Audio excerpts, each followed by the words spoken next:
The first game we look for, Robbie. Tottenham away.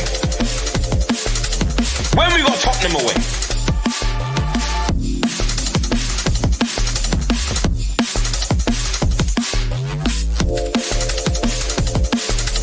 Tottenham away.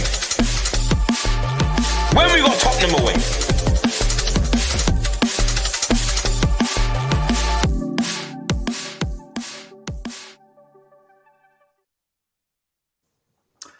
Hello everyone, welcome to Tottenham Away, the best place to be on a Monday night if you're a Spurs fan. If you're not a Spurs fan, you're welcome as well. Thanks for joining us again. We've got a cracking show lined up tonight, one I've wanted to do for a very, very long time. So big thank you to Ian for helping us sort this one out. Big thank you to Martin for agreeing to come on. And as always, Iggy, one of the regulars on the channel. Smash like, subscribe. Thanks for being here, people. Before we begin, beg your pardon, I just do want to make it clear that this is a channel that has been predominantly anti-Levy, anti-Enoch, fed up of the board. We've been consistent with this message. And we've wanted to get someone from the trust, Martin's the best one because he's the chairman, to come on. Because as much as we are Levy out and Enoch out, we're still Spurs fans. We want them out because we believe that's what's best for the club going forward, even if fans don't agree. So we are going to ask different types of questions because we come at it from a different angle tonight. So I just want to say a big thank you to Martin to agreeing to do this, Martin. So thanks for coming on and welcome. How you doing? Thank you very much. Absolute pleasure to be here. Thanks. And like you said, so that's why I'm here. But I think from our point of view, it's important that we as Spurs fans, regardless of what we believe, stick together, come together, and keep talking because the power's with us when we're all together. Ian, how are you? Thanks for arranging this as well, by the way. We owe you a big thank you for that. No, it's a pleasure. Listen, I'm absolutely delighted to bring Martin on. I was there at the Irish Centre for the very first trust meeting in, I don't know when it was, 2002, I think it may have been. And I remember I was going down with the guy that organised the Tottenham Action Group a couple of years earlier when he was like going after sugar. So it's like it's all come round a little bit. So no, delighted to be here and delighted that you're on, Martin. Cheers. Yeah, absolutely.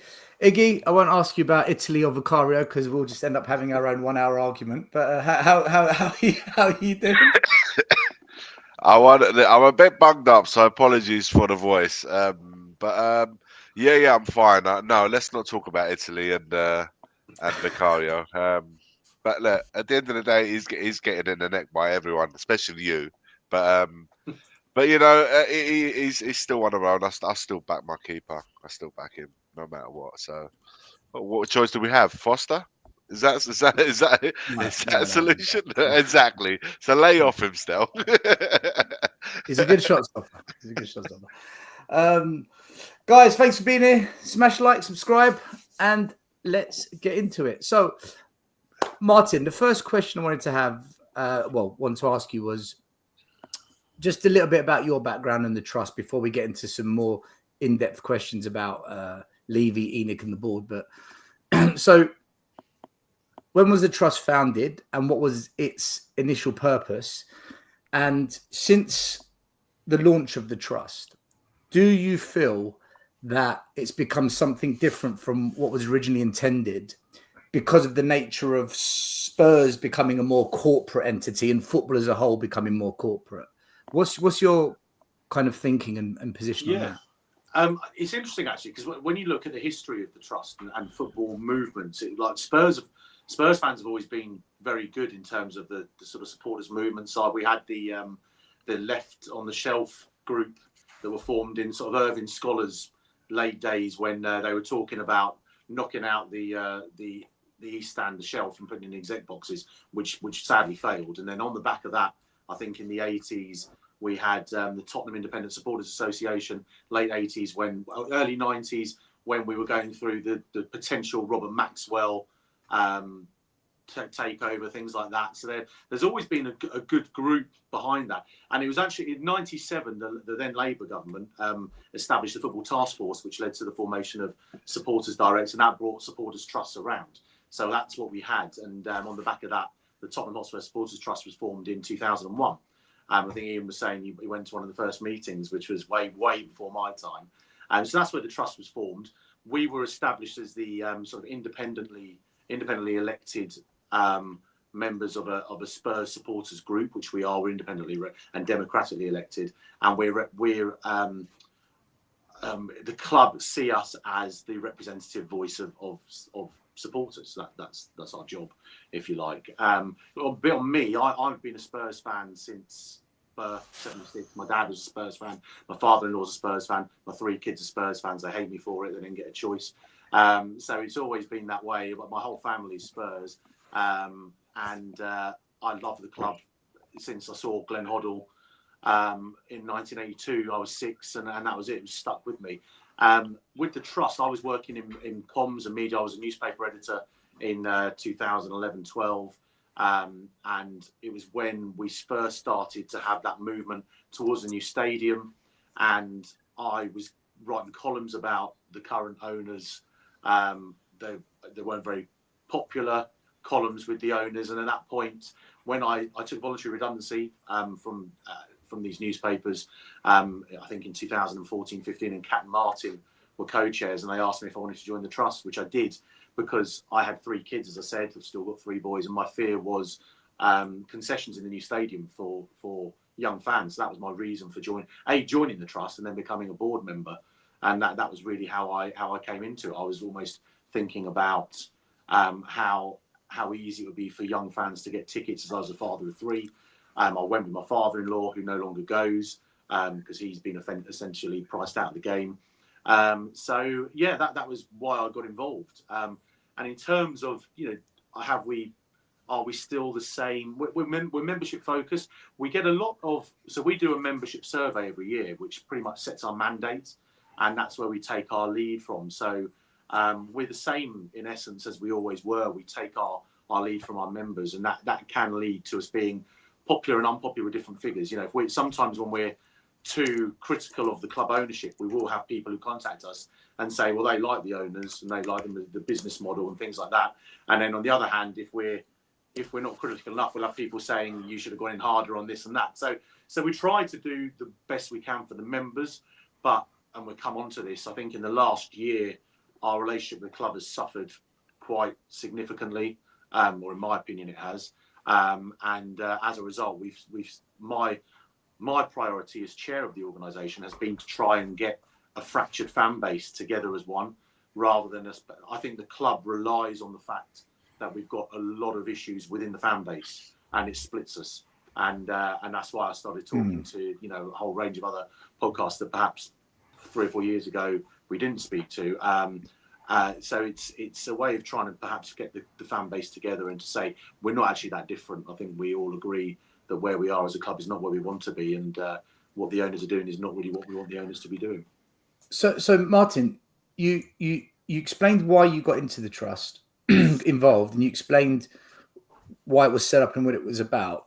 But then at the end there, you said how the fan base is split and you're trying to help bring it back together. That kind of leads on to what I was trying to ask you, that do you feel now the trust is becoming something different because of that, as a result of the direction of the club, where it has fractured the fan base? Because I've said for a long time on this channel, we're a very divided fan base, because I don't know what every fan wants anymore. I just don't get it. I think there's just too many views and opinions. But do you feel the trust has in some ways got muddled up in this, and it's becoming something that maybe it wasn't intended to be in the beginning? Yeah, I don't think so. We're not popular with some of the fan base, and we're not popular with the club either. So it's always a difficult position for us to be in. When I say we're not popular with the club, that's because we do criticise and we do hold them to account, but maybe not as much as some would like us to. I think for the future of the trust needs to change. It needs to adapt to the demands of the fan base, in that we need to have a trust with as many supporters behind it as we can. And that's not always been the case, particularly probably in the last 5 or 6 years since Mauricio Pochettino left the club. We've become more divided. So yeah, maybe we have. I don't think it's it's a difficult one to answer because I think we're still doing the work that we always did. We do the a lot of the work that we do is for supporters who are having ticketing problems getting their tickets abroad, away tickets, the general stuff that we do for supporters. They really appreciate. We try and do the community stuff. We try and do the the book signings and the events. But maybe the work that we're doing away from the club with the fan base has to change and has to improve in my mind. And I've been saying that, and others agree with me on the board. We're not a divided board. Our supporters trust board is probably as together as it ever has been in my time, my 10 years. But I think football is changing. Football supporters are changing. The demands are changing. We've got the fan-led review. There's a whole host of new things coming. We've got fan advisory boards now. So yeah, I think we are at a different stage, and I think we are changing because of the way football's changing. Not so much the club, but maybe the way football's going, the way the fan-led review is going, the way independent regulators are going. It's going to change. I think things are going to change even more so in the next few years. Ian, Iggy, have you got any questions on this topic?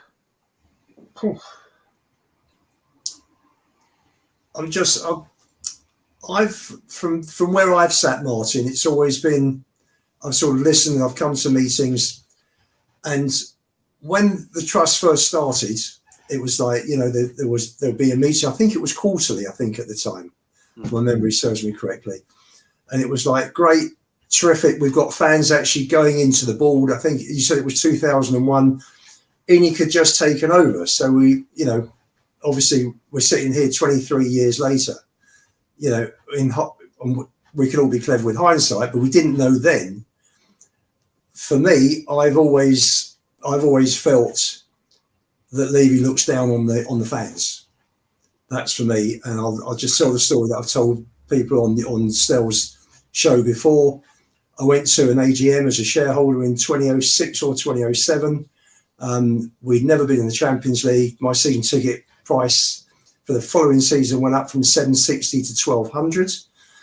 I got up in any other business, introduced myself, been supporting the club since I was 6'7", first game in 65, season ticket holder since 81, been travelling home and away since 69, into Europe since 74. And then I asked the question, how can you justify an increase of that size? And, you'd think the chairman of a public company would turn around and say, appreciate, you're obviously a long-standing fan, appreciate all your support, and then give some sort of schmoozy reply. His answer was, it's a privilege for you to follow your club. And there was a gasp in the room. It was like, what? People just couldn't believe it. And that is that memory has stuck with me since then. Because we were only 5 or 6 years into the ENIC tenure. And I just thought, you know what? He looks down on us like we're something off the bottom of his shoe. And just going to the meetings at the trust, how difficult you guys found it. This may even be from before your time, Martin, of how hard it was to get these meetings with the board pinned down. It was always too much trouble. Oh, okay, we'll see them. It would be like 2 months later or 3 months later. And I felt for you guys because you're there to do a job. You don't get paid to do it. It's all voluntary work. You do it for the love of the club. And here we are. You've got the owners of the club. These are the custodians of our great club. This club's been going since 1882, and these guys are running the club. So they are entitled to treat all the fans with the utmost respect, because we are fans. We are not clients. We are not customers. We are fans and supporters. And I felt for you guys because it was always so frustrating. I go to meetings every month or every 2 months, and it will be the meeting with the board's been put back. And that's the earliest thing that Ian, but isn't this a frustration of a section of the fan base, which includes me? I'm not scared to say it, where the trust are treated with contempt, and they are almost told to just, keep themselves to themselves without directly being told that. So it's frustrating for me when I see that happen and the trust doesn't want to take a different form of action. It's almost like you're accepting it. What would you say about that, Martin? Because that's something that I see, not just that we discuss on this channel, but something that I see online a lot, especially on Twitter. People say, well, what's the point of your emails? Oh, another letter. What's the point? Why don't you, why aren't you protesting? Why aren't you boycotting? Because that's probably the biggest criticism I've seen towards the trust. And I've never understood why that happens. What would you say about that? No. I mean, if you become a board member of the Supporters Trust, you've got to be ready for the criticism that follows, because you will never please all the people all the time. When we called on the board to resign after the European Super League, we got an awful lot of criticism from people who didn't want them to resign, which was I was amazed by, because the European Super League was the biggest stab in the back to supporters I think I've ever experienced as a supporter in my time. Now. So we, as I said, we do our surveys, which gives us our mandate. There are a lot of fans out there that say we're too critical of the club and say, well, look what they've done with the stadium and the training ground. And I'm the same as a lot of people. I'm like, well, I'd rather concentrate on the field and see us win and challenge for trophies. But it's what we have to do is we have to judge the feeling, and we also have supporters within our board that. We have supporters, sort of 8, 9, 10 board members, and we go across the divide. So when we have these meetings, we have very heated discussions over people who maybe want to be a bit more, they want to go and start protests and demonstrations, and others who don't. Now, we had a demonstration last year before the Manchester United game. We had the infamous one that never happened. And this year we've been at 3 demonstrations this season. One just before the Aston Villa game in terms of the FSA's Stop Exploiting Loyalty campaign. So it's a hard one to judge. It's always a difficult position to be in. It's very hard in terms of judging where the fan base would want us. And I think the problem that we always have is if we called on the board to resign and they went, and we ended up as a trust, not as football supporters, as a trust, and they did leave, and we ended up with a new board who were worse, we'd probably be then have that thrown at us, because it would be, well, you called for this, and how can it be worse than winning nothing? Well, I guess it's where this is the problem. This is where the fan base is divided, because we get a lot of people who say to us, I couldn't tolerate, Qatari money, or I couldn't tolerate Saudi money and things like. We get a lot of Spurs supporters who say that to us. So there's different views. It's different views all the time. Now, I think we're getting to the point with ENIC where the vast majority of the fan base have had enough, and I think we're getting to a point where the vast majority of the fan base feel that ENIC aren't prioritising football, that they're making decisions that we can't, like the badge thing today, like, what on earth was that? The timing. I work in strategic comms. Explain to us, Spurs supporters are the biggest stakeholder in the club. Explain to us why you're doing this badge redesign now. Explain to us what the thinking is behind it. Don't just drop it on in the middle of a week or middle of November. It makes no sense. And it's things like that. They seem to score these PR own goals all the time, where you feel there's a business decision rather than a football decision. So it's a difficult one, but it certainly feels this season like we're getting to a tipping point with this club, because if you look at what happened with Jose Mourinho, with Conte, with Nuno, and now with Ange, there's a common denominator a lot of fans are feeling as to why managers aren't succeeding, and that's because the managers aren't getting the players that they want to. In the summer, we've got a very strong 11. We haven't got a strong enough squad. So when the injuries come, the performances drop, and I think more and more fans are now believing that. So we are getting to a point where I think more and more fans are feeling that, and that's my point from the beginning. We need to make sure we're representing all supporters, and that together, at the moment we reflect our membership, and it can be, there is a sort of neutral feeling towards ENIC. So it's whether or not as Spurs supporters we come together to maybe drive a feeling forward. Martin, do you think it's problematic that you're listening to the membership and not the wider fan base? And the reason I ask this is because to be a member of the trust, you have to pay a fee. By the way, how much is it to be a member? I don't know. What's the You can fee? join for free. You can join for free, so you don't have to pay. You can become a. Okay, I didn't know this. You can become an associate member, and then it's free. So but anybody can join, and you don't have to pay. I mean, obviously, and you can make a donation if you want. But that's why we have to. We're given a mandate by our membership, and our survey goes to all Spurs supporters as well, so other people can take part in those surveys. So it's a difficult one. You know, ENIC's popularity in our survey dropped this year, but it's still not as low as people within your community would probably believe, if you like. So it's heading that way. It's certainly heading that way. Oh no, I actually believe most fans are very tolerant of this ownership. I've seen it. I've been on the protest for years and years and years, trying to help the guys that set up the protest and organize it. And I've seen it. It's very difficult to get numbers involved. And that just says to me that most fans actually are quite tolerant of ENIC and Levy. When you say it's free to be a member, does that include voting rights or not? Are you allowed to vote on issues, or must you be a paid member to vote? So full members can come to the AGM and things like that. So, so voting rights, you need to be a full member. We're currently looking at our setup because it's been difficult with direct debits and things like that. So we're looking at maybe a better way to price it and to fix it, which may well be announced at our AGM. But yeah, for full voting rights, you'd be a full member to come along to AGMs and that kind of thing, which is £10. Right. So it was kind of what I was thinking then.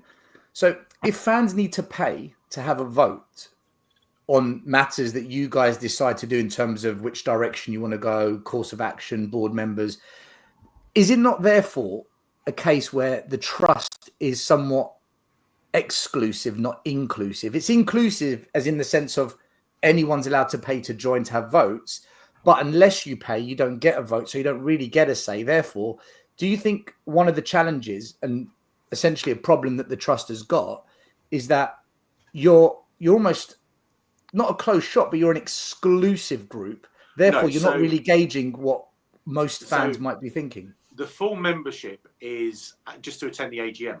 So, and that's just to hear from us and what we've been doing that year. So, and they get maybe, so for example, if we do the David Pleat book signing, we'll give that tickets out to paid members first.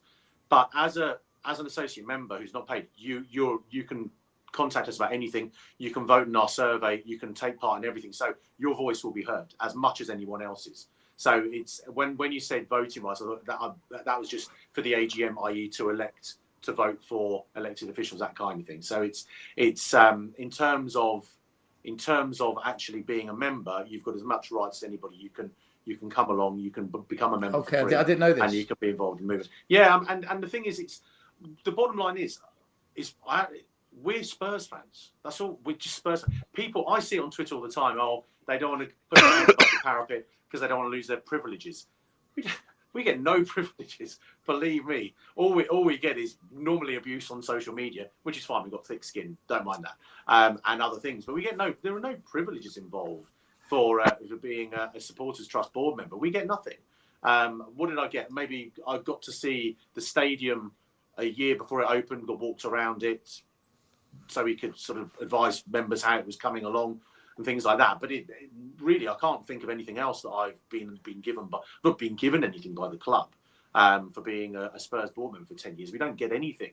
You know, people used to say to us, "You're in it for Levy's biscuits." When we had our board-to-board meeting with the Spurs board, sometimes we didn't even get the biscuits. So, well, to be fair, you did get access to join the FAB, so there are some benefits that you do get. Yeah, well, isn't there? We've got two board members who are on the fan advisory board. I think the fan advisory board has 10 other members, and we've got there's a season ticket holder member, there's a member, there's a one HOTSPUR member, and things like that. So that was just the way the club did it, and we were involved in talking about that. We just thought it was a good way for us to stay involved in the fan advisory board, and I think it has worked for us. But yeah, again, if people can easily become a member, people can stand as I did to be your board member. We'd welcome anybody, and it doesn't matter what your beliefs are in the owners. It doesn't matter what your beliefs are of the club. If you want to be a board member, if you want to stand for election, if you want to join us, then please do. We've got, we have some very heated debates in our meeting, and I think people will see in this pod I'm a very frustrated Spurs fan. We get accused of being happy clappers and all sorts of things like that. I'm known. No, that's these two. Being That's a them happy two. clapper. but people will see that, and I've had some very heated conversations via WhatsApp and everything with Don and Cullen. We have this all the time. It's a difficult line to take, but it's the way. Did he seeing Billy's thing? Did he ask you to pay for the biscuits, Martin? No, we got them for free. Thank you. How much is it to be a member? £10, but as I said, £10. we've been talking about whether or not we can do it for it's literally just because it's always been that, and we didn't want to be unfair to members that had paid previously. So again, this is where we may be looking at it. We're looking at what other supporters trusts do. It's £10 a year. But you can pay. You don't have to pay to join, and we'd love to hear from everybody. Martin, I wanted to latch on to something that you mentioned earlier, which kind of will bring me to my point. The infamous protest that didn't happen. It didn't, for whatever reason, didn't happen. For me, that was probably the first time. I'd already had my issues with the trust in terms of the faith, and I understand. Like, you've clarified your position. Wherever angle you look at it, you're not going to please everyone because you've got the Levy-ins, you've got the Levy-out, people that are pro this club, pro ownership, people that like us that are not. But when last season and me, Stel, and a few others were involved in the protest, and I know that there was a lot of people that were in, leaving in and leaving because we experienced it off our own back. We know exactly. So when that infamous protest, from the trust never happened, what was the reason why it never happened? And for me, that was the first sign. I thought, why? How could you get? Sorry, are you talking about the Change for Tottenham one that got cancelled? Yeah. No, it was the Change for Tottenham one, wasn't it? No, there was one of trust as well. There's one trust. Yeah, that's the one I'm asking about. Yeah. I'm thinking why? Because I'm thinking we had gone so far, and I felt like there was like a momentum at that moment.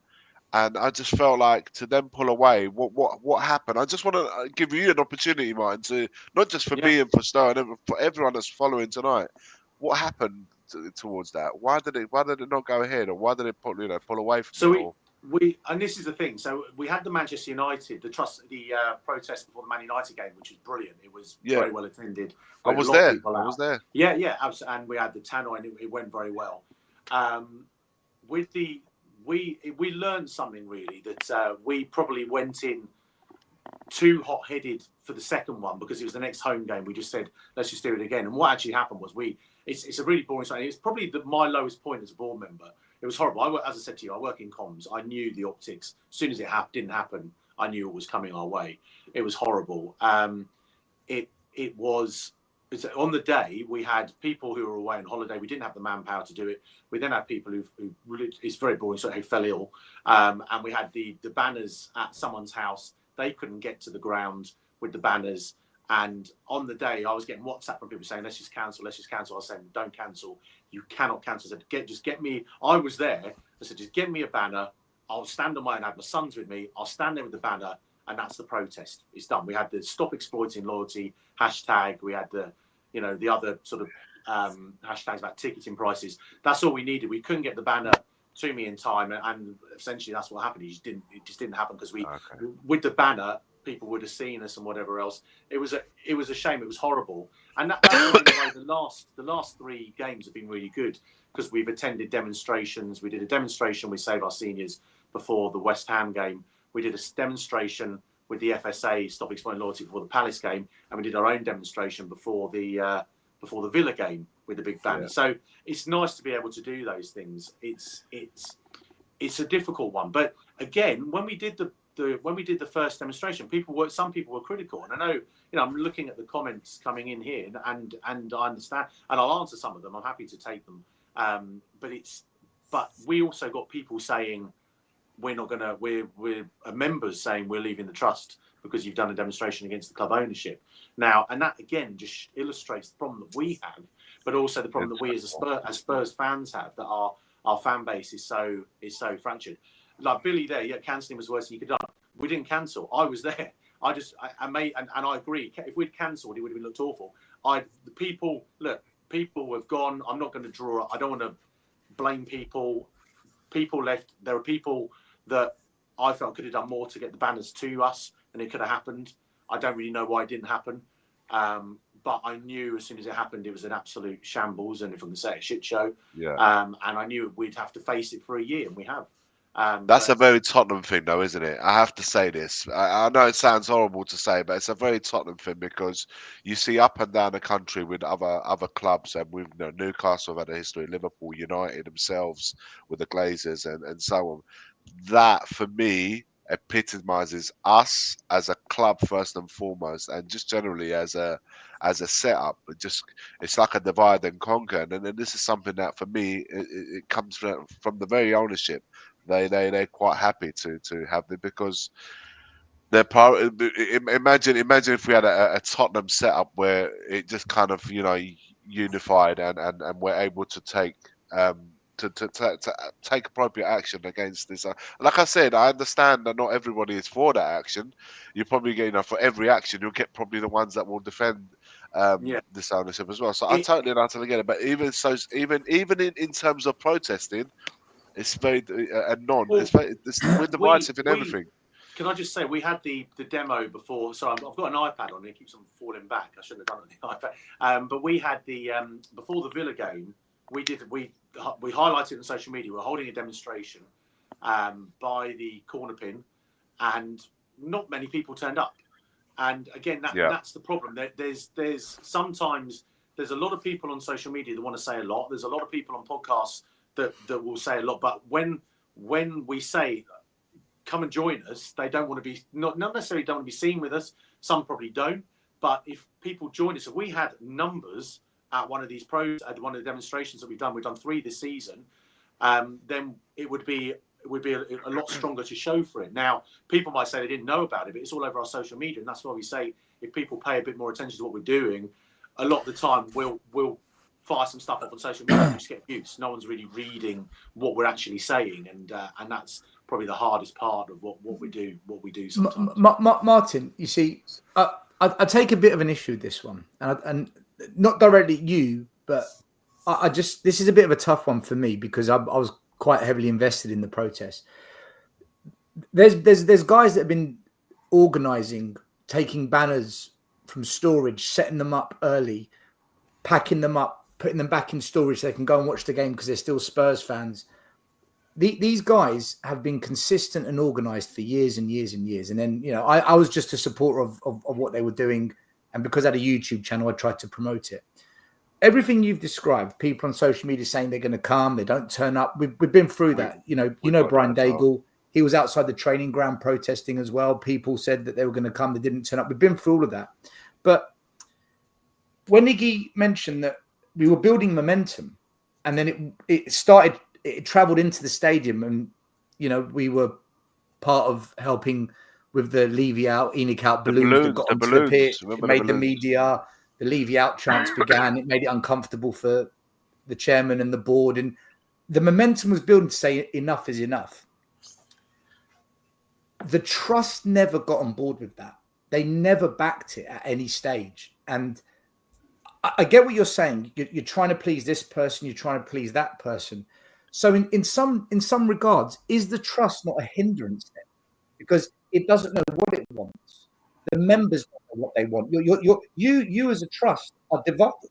Whereas League out, ENIC out, or fans that know we've had enough, they're consistent. The message is it's never moved off point.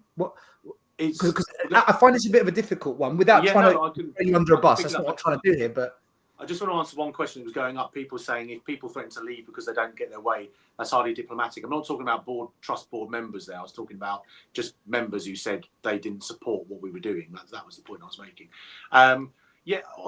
With this one, it was hard. At the very beginning, when we started doing demonstrations, we were a different board. We're a different board now. I'm not saying it would have been different now, but at the time, we were a different board. And there was a very strong feeling that at the time, we were in the room with Spurs. We were in the room with our meetings, we were in the room with our ticketing meetings, whatever else. And what we didn't want to do is we didn't want to join forces with what was perceived by the club as a Levy out operation, because that they might then go, we're just not having any consultation with you. And we took the decision that actually being consulted on things was better to be in the room than out. Now that might change. But that's where we came from, and we've learned. We know how we get our banners to there and back now, as we did for the demos that we've done this season. But that decision was made on the basis that we were in the room with the Spurs board at the time, and it was a better position to be in a room having those consultation meetings on ticketing and whatever else, season ticket prices, than not being in that room.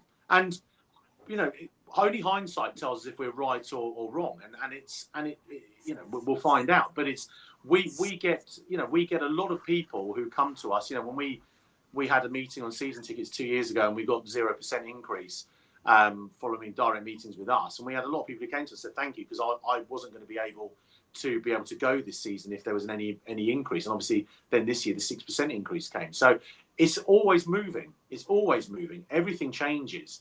But at that point, when we were doing our demonstrations, we took the view that we didn't want to have any Levy out banners, any unique out banners, because that might not do the trust any good in terms of being in the room with the club. And that was the way we did it. All right, can I touch on that then? How does the club interact with the Spurs Supporters Trust? Can you discuss what kind of dialogue you have? Any examples of where it's worked? Any examples of where the club are guilty of non-cooperation? And as you said earlier on, things maybe have. Well, you did allude to the fact that it has deteriorated somewhat, the relationship. Yeah. So therefore, now, based on where you are as a trust, are you now leaning more towards not necessarily Levy out, Enoch out, but you know what, those guys, they kind of had a point, Yeah. Talk to us about the dialogue you have, where it's been successful, unsuccessful, and where you are now with the dialogue, the health of the dialogue. When I joined the trust, we used to have board-to-board meetings. We used to have quarterly board-to-board meetings where we go to Lily-White House and we'd take a team of trust board members and we'd meet the Spurs board. So Daniel, did you have prawn sandwiches or not? No, we didn't. There used to be some nuts and some teas and coffees. That was it. And originally some biscuits, which is where the whole biscuits thing came from. But Daniel Levy would be there, Donna Cullen would be there, there'd be a representative from the ticketing team. Sometimes, during the stadium rebuild, there was someone from that side, the commercial side. It changed, but we used to have quarterly board-to-board meetings where we could talk about anything. The transfer window, the ticketing, the stadium, whatever else. And we had a lot to talk about then because of the stadium. Following the European Super League, where we called on the board, when we called on the Spurs board to resign, those meetings, and COVID as well, those meetings pretty much died a death, and we've never had them back. So I've not had a meeting with that the Spurs chairman's attended since then. We've had meetings with Donna Cullen, who seems to be now the representative from the club in terms of those meetings. We have a lot of meetings with Donna. We have ticketing meetings with the club with the head of ticketing. We have Jake, who's the Spurs supporter liaison officer. We have a lot of talks with him. A lot of what we do now is our communications very much on email and WhatsApp with meetings. We've got a meeting coming up in a couple of weeks to talk about ticketing. We'll have a meeting before the Rangers game, as we did. We had a meeting before the Galatasaray game, but that's more with departmental heads. So it's more casework rather than the kind of conversations that we did used to have with the board.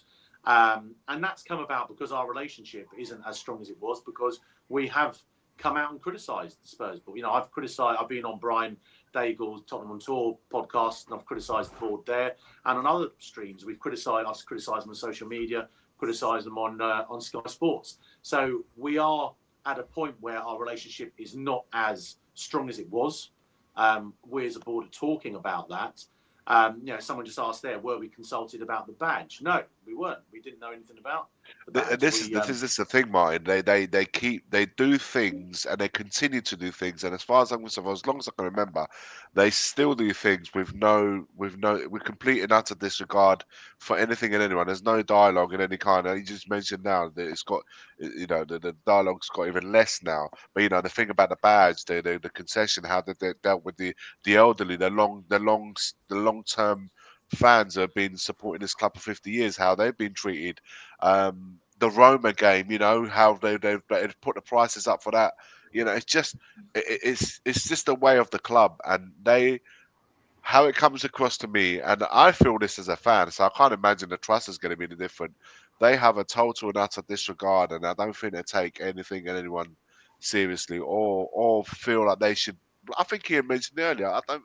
They're better than anyone else. They don't feel they need to answer to anyone that's there to even oppose of any We've kind. had no, I mean, with the Roma stuff, we pushed back massively on the Roma tickets, and we were able to get. You know, they also put the Elfsborg tickets on sale really early, didn't they? It's not till Yeah. January, and we managed to get that window pushed back. But that's a small win, and we know it's a small. We're not when we announce these things, we're not looking for thanks, or we're just saying, look, this is what's happened.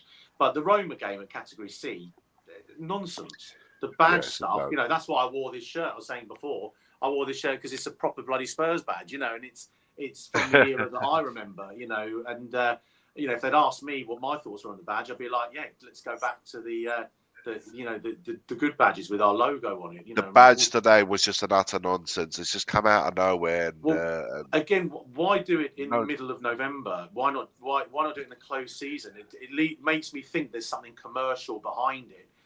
But also, they're not explaining it. The biggest stakeholder of that club, the most important stakeholder, is the fans. So you've got to explain to us why you're changing the badge in the middle of the season. And if it is for commercial reasons, tell us. And then some might understand. But they don't even do that. And that is, to me, that is taking our loyalty for granted. It is a feeling, you know, Daniel Levy used to say, I'm not the chairman, I'm the custodian of the club. Well, you know, I don't necessarily believe that anymore, because these decisions need to be run past fans. But I want to come on to the badge towards the end of the show, because it is a talking point, because we weren't expecting that to be a talking point, but obviously the story broke today. I do want to come back onto the trust, though.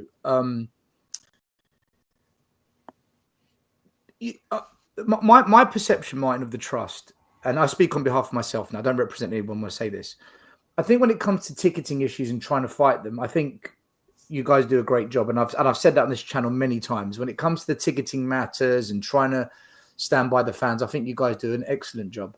When it comes to helping our vulnerable fans, disabled fans, when it comes to helping with security arrangements for away day travel, you can't knock what the trust does. They've been consistent, and they stay consistent. You know, jumping on the furloughing of the staff during COVID, trying to get David Pleat's book in the shop to be sold because it's going to generate money for charity. All of that, you know, you deserve all the praise you get. But when it comes to taking on the owners in terms of the direction of the club regarding football matters, transfers, the way the money's spent, the wage bill on players not being high enough, the chopping and changing of managers or the wrong managers being hired. And I feel that maybe you guys have been pressurized into getting involved in that. And either you go all in or you don't get involved at all, because it feels like it's this half-hearted effort and you're just going to constantly face a backlash. And fans like me will look at it and say, you're not going to get any results with the way you're doing this, guys. In fact, you might actually be making this a bit worse here. How can the trust realign itself so that it's either, right, we've got to do something about this ownership, or, you know, we shouldn't be getting involved in this because what we're good at, let's just stick to that. You know, as the chairman, you get to be in meetings that we don't get to hear about. You get to speak to members and board members and dialogue with the club. So you've got to gauge, as you've explained earlier, well, we can't do this because we don't want to break dialogue with the club. But if your dialogue is, you know, it's getting worse, then what's holding you guys back?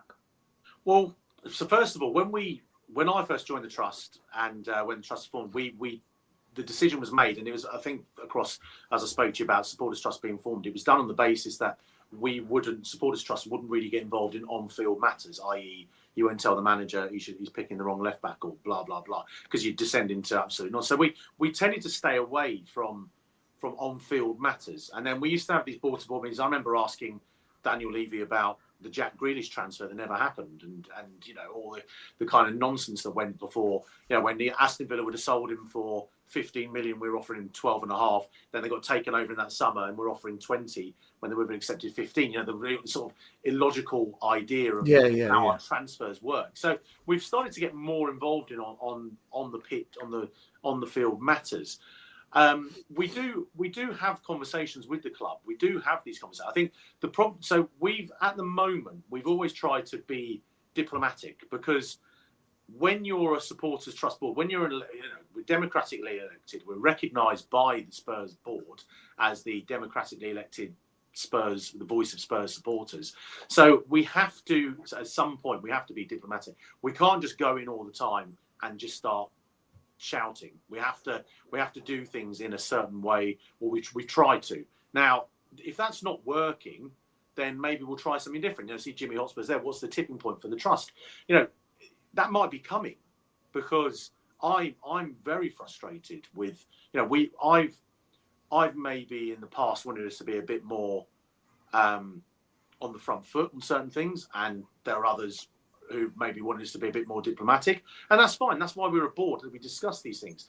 But I think being diplomatic hasn't worked, and what's been shown is that we're involved in certain work streams. We do the work streams that we can be involved on ticketing. You know, I saw someone ask, you know, what are the 3 things that the trust have achieved? You know, we worked hard on the campaign 20's Plenty. They got away tickets dropped to 30 quid. If it wasn't for Supporters Trust, we wouldn't be paying 30 quid for away tickets. We pushed hard on safe standing, so that the Spurs Stadium, Tottenham HOTSPUR Stadium, is one of the first in the country with safe standing. If it wasn't for us, we probably wouldn't have had safe standing in the South Stand when we moved in. So we have worked with the club. So diplomacy gets you somewhere, because it means the club will listen to you on certain things. And there are things that we've done that have really improved football attendance for match-going fans. That doesn't mean that we're always right, and it doesn't mean that the club don't listen to us. It doesn't mean the club listen to us on everything.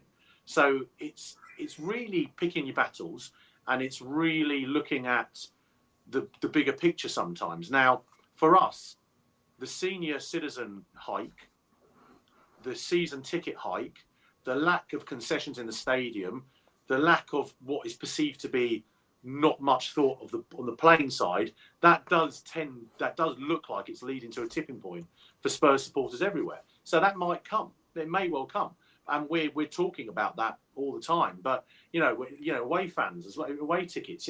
We've got to work out how to a more reasonable way or a better way for Spurs fans to get tickets to away games, so they're not just taken by the top. So we're working on all these things, and we're in dialogue with the club. So we've got to be diplomatic, but I agree, at the moment it feels like the club aren't listening to supporters generally, and that's something that concerns me greatly. The thing is, not only is he not listening, he blatantly lied when we built a stadium on what the South Stand was going to be for the concession for the elderlies and stuff like that. There was going to be an area designated for that. Completely, as soon as the stadium opened and fans start to go in, there was none of that. So he didn't back anything he said, or he changed his mind on what he originally said when they were doing the opening of the stadium compared to what it is now. Completely. I mean, you look at when the stadium, we didn't ask, no Spurs fan demanded a new stadium. We wanted a bigger stadium. They could have extended White Hart Lane if they wanted to. Of course. So the stadium deal was something that they decided to do. So we don't owe them any thanks for that stadium. That was a decision that the board took. They took on themselves, And the club has paid for it, not the owners. Tottenham Hotspur Football Club is paying for that stadium in debt. The owners haven't paid for it. Now, that stadium, I suppose it was going to take us to another level. I've actually got a chart here. I was looking at it. Owners spending, where the blue is the purchase price for the club, and the red is the amount of owner funding. And you can see that Tottenham Hotspur are right down at the bottom with Southampton, Nottingham Forest, West Ham in terms of owners investing into the club. We are probably one of the most self-sufficient football clubs in the Premier League, and one of the most unsuccessful football clubs in the Premier League as well. So is that a correlation? Maybe. Those figures are a mix of the buying cost and the share issue cost. They haven't put anything into the playing side at all. Nothing. Zilch. Yeah, and It's all come out of Sky money and profits and what have you. Yeah, Nothing. and Yeah. the stadium point. The stadium, if you remember, when it was sold to Spurs fans, it was going to enable us to compete at the very top table. Now, what does enabling us to compete at the very top table mean? Obviously, Champions League qualification, challenging for titles, but also I assumed challenging for the best players and offering wages on a par with the biggest clubs in England, and we've not done that. And if you go back to our final season at White Hart Lane, I think we dropped 2 points at White Hart Lane that season, didn't we? So Two draws, that's right. Yeah, it was a phenomenal season. So this idea that this stadium has taken us to another level, it hasn't, because we're not achieving football objectives on another level. We're not, apparently, from what I gather from sources that I know, we were in for Eze, we were in for Conor Gallagher, we were in for Pedro Neto, and we had the money to do a deal for those players in terms of buying them. The issue was the wages. The issue was the club want to drive down the wage bill to make it more attractive to investors in a turnover to wage bill ratio. Now, I don't really understand why we can't offer higher wages. Arsenal are miles ahead of us in wages. Chelsea, and it's a problem. And the club need to answer. They need to explain why there's such an issue with us paying those wages, because we won't get the players if we don't pay the wages. So what does taking us to the next level mean? What does it mean from the club's point of view? How are we getting to that next level if we're not going to buy the players that take us to the next level? Can I answer that, Phil? Yeah, I'll jump in after. I'll go for it. The way they look on taking it to the next level is doubling the amount of non-football events at the ground. The extra profit. The figures I saw for year ending June 23 shows 70 million coming in on non-footballing activities. Well, that would have gone up last year. That's going to go up if they've doubled the amount of events now. That's going to rocket. My attitude has always been, if that's going into the football team, then fantastic. But it doesn't appear to be. And that's the problem. Guys, I've got a different view on this. Unfortunately for me, I think our fan base in general has been completely hoodwinked and they've been sucked in. And I've said it on this channel many a time. If this ownership was serious about success, Mourinho would have been the manager for that Carabao Cup final. If this board was serious about success, they would have listened to Conte and backed him his way. What we've done now is, because the Levy out, ENIC out noises were getting louder in the stadium, it was becoming toxic. They did the one thing that they knew could just appease the fans. Bring a manager in that says all the right things and who plays football going that way, attacking the goal. And they brought in what I believe is a yes man. He ticks all the boxes for Levy. He ticks all the boxes for a lot of the fans that I feel are quite easily pleased at times. And he's friends with Scott Munn, so the relationship's there. When we signed Timo Werner for the second time, I went on many other channels and on this channel, I said, this stinks. All these journalists and channels that are saying we're going to sign Eze, Tony, Gallagher, it's for the birds. Signing Timo Werner is a sign of intent of what's to come. I've been here before with Spurs. Levy will never change his spots, and Ange's bought into it. We had a very mediocre transfer window compared to what we needed, considering we've got Europe this year. We want to do better in the Cups. We didn't fix the first team. And now we're, played won 5, lost 5, mid-table. Fans are now split on Ange. And, we're in this situation of, oh no, is this going to happen again? These are things that myself and others on this channel predicted, and we said it. And it's almost like it's now coming to fruition. So I'm not stunned by the wage bill, and I'm not shocked by what's going on, because until we as a fan base, in my opinion, Martin, unite and do something about this ownership once and for all, that means the trust, fan channels, podcasters, we're not going to get everyone on board. But if we got 40, 50% of the fan base on board with, what we saw at Man United, what we saw at Newcastle, what we saw at Everton, I think that's the only way things will ever change. Because even then, even if we don't force them to sell up or leave, maybe we put them in a corner where they've got to change their ways and actually start focusing on the football and doing the things that we've discussed tonight. And I'm not stunned, guys, and I've been saying it all season. And if you guys are surprised, I don't know what to say. No. Sorry, mate. Go on. No, go on, Nicky. You go. No, nothing. Listen, nothing for me surprises me at this club. It hasn't done for a long while. Like you said, Estelle, Conte, and then Jose before then.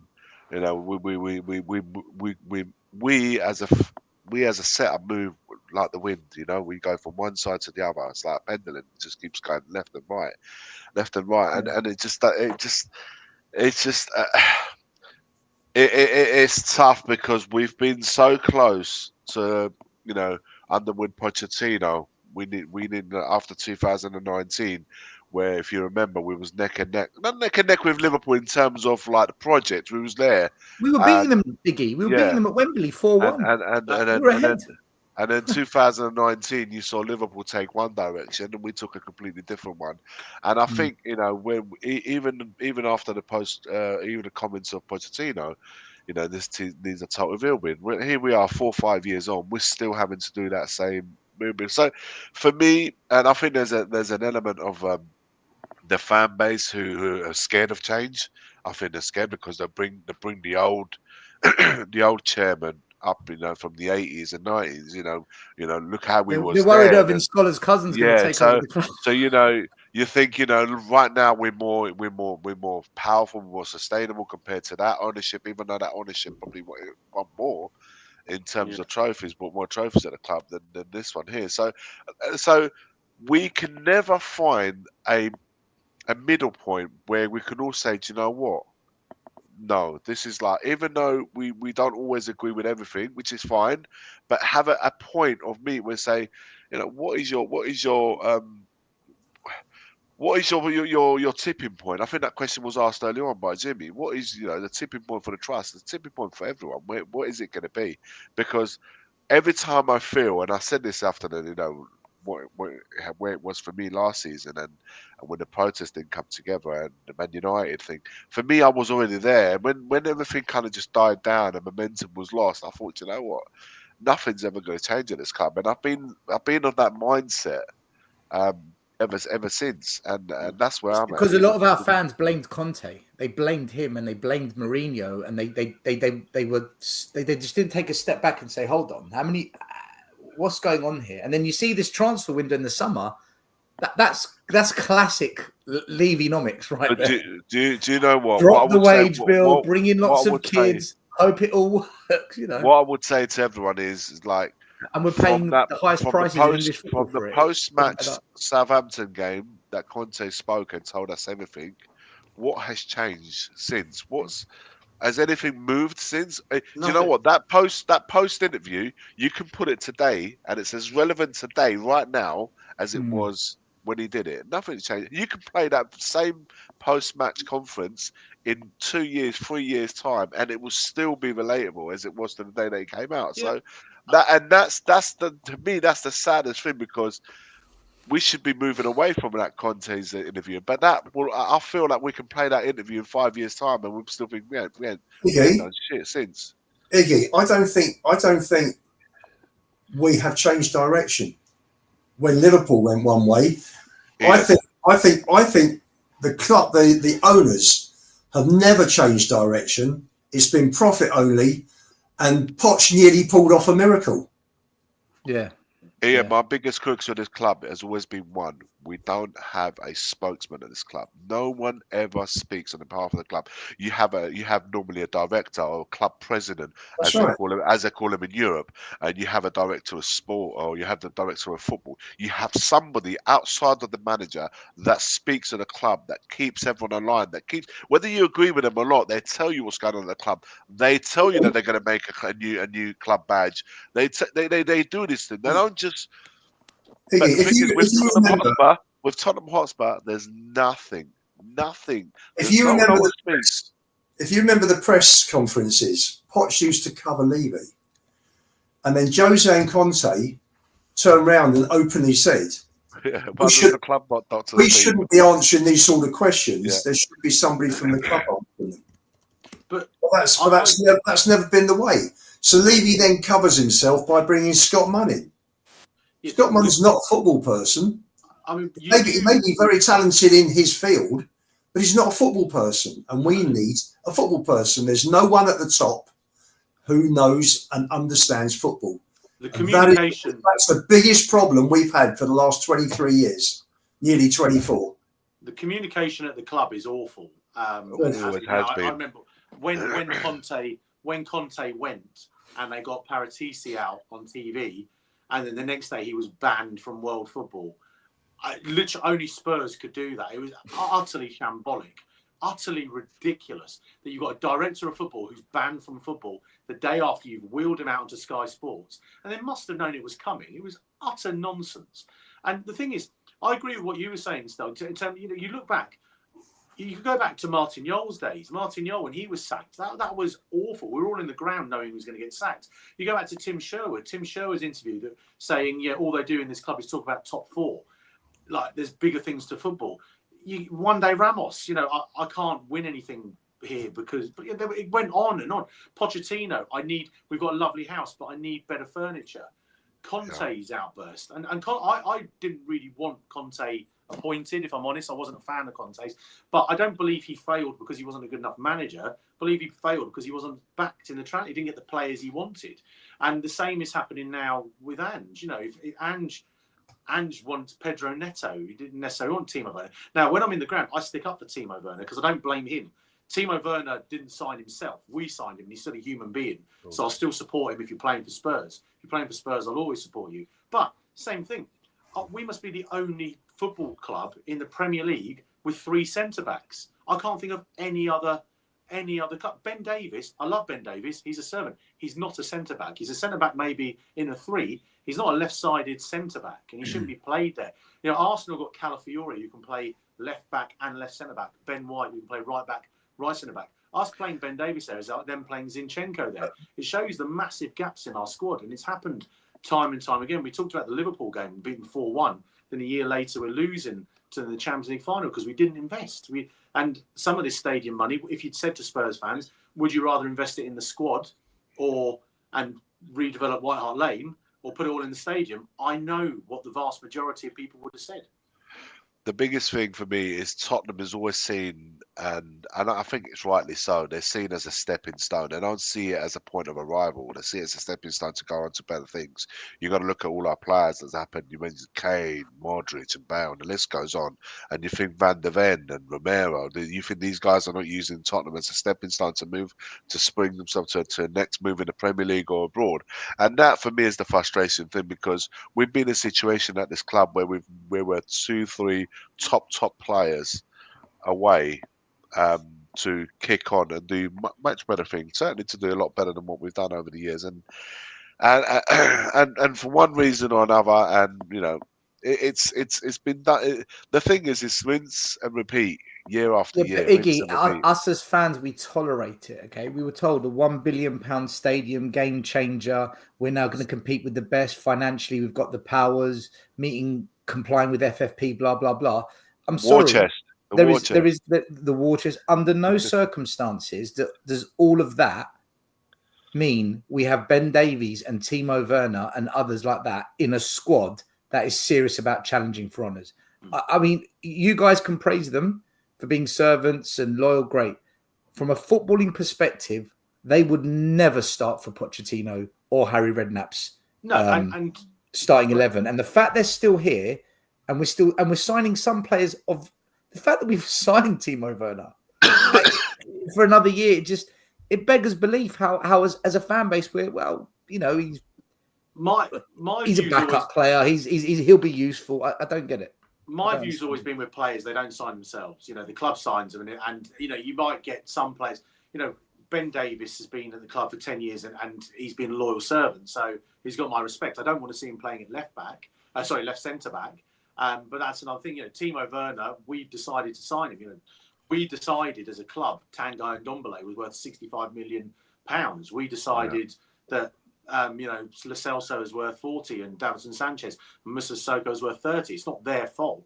And I think that goes to my point in that, footballing wise, I'd like to know what the strategy is, because at least under Pochettino, it was, we'd bring out Dele Alli, Eric Dyer was formidable in his first few years. Are we returning to that with Gray and Bergvall, I don't know, because they're probably in this first team squad too early because the squad's not strong enough. But we're spending a lot of money on these players.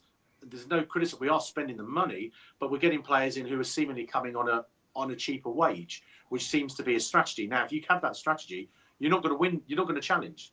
You know, we might win the Europa League this year. It'd be wonderful if we do.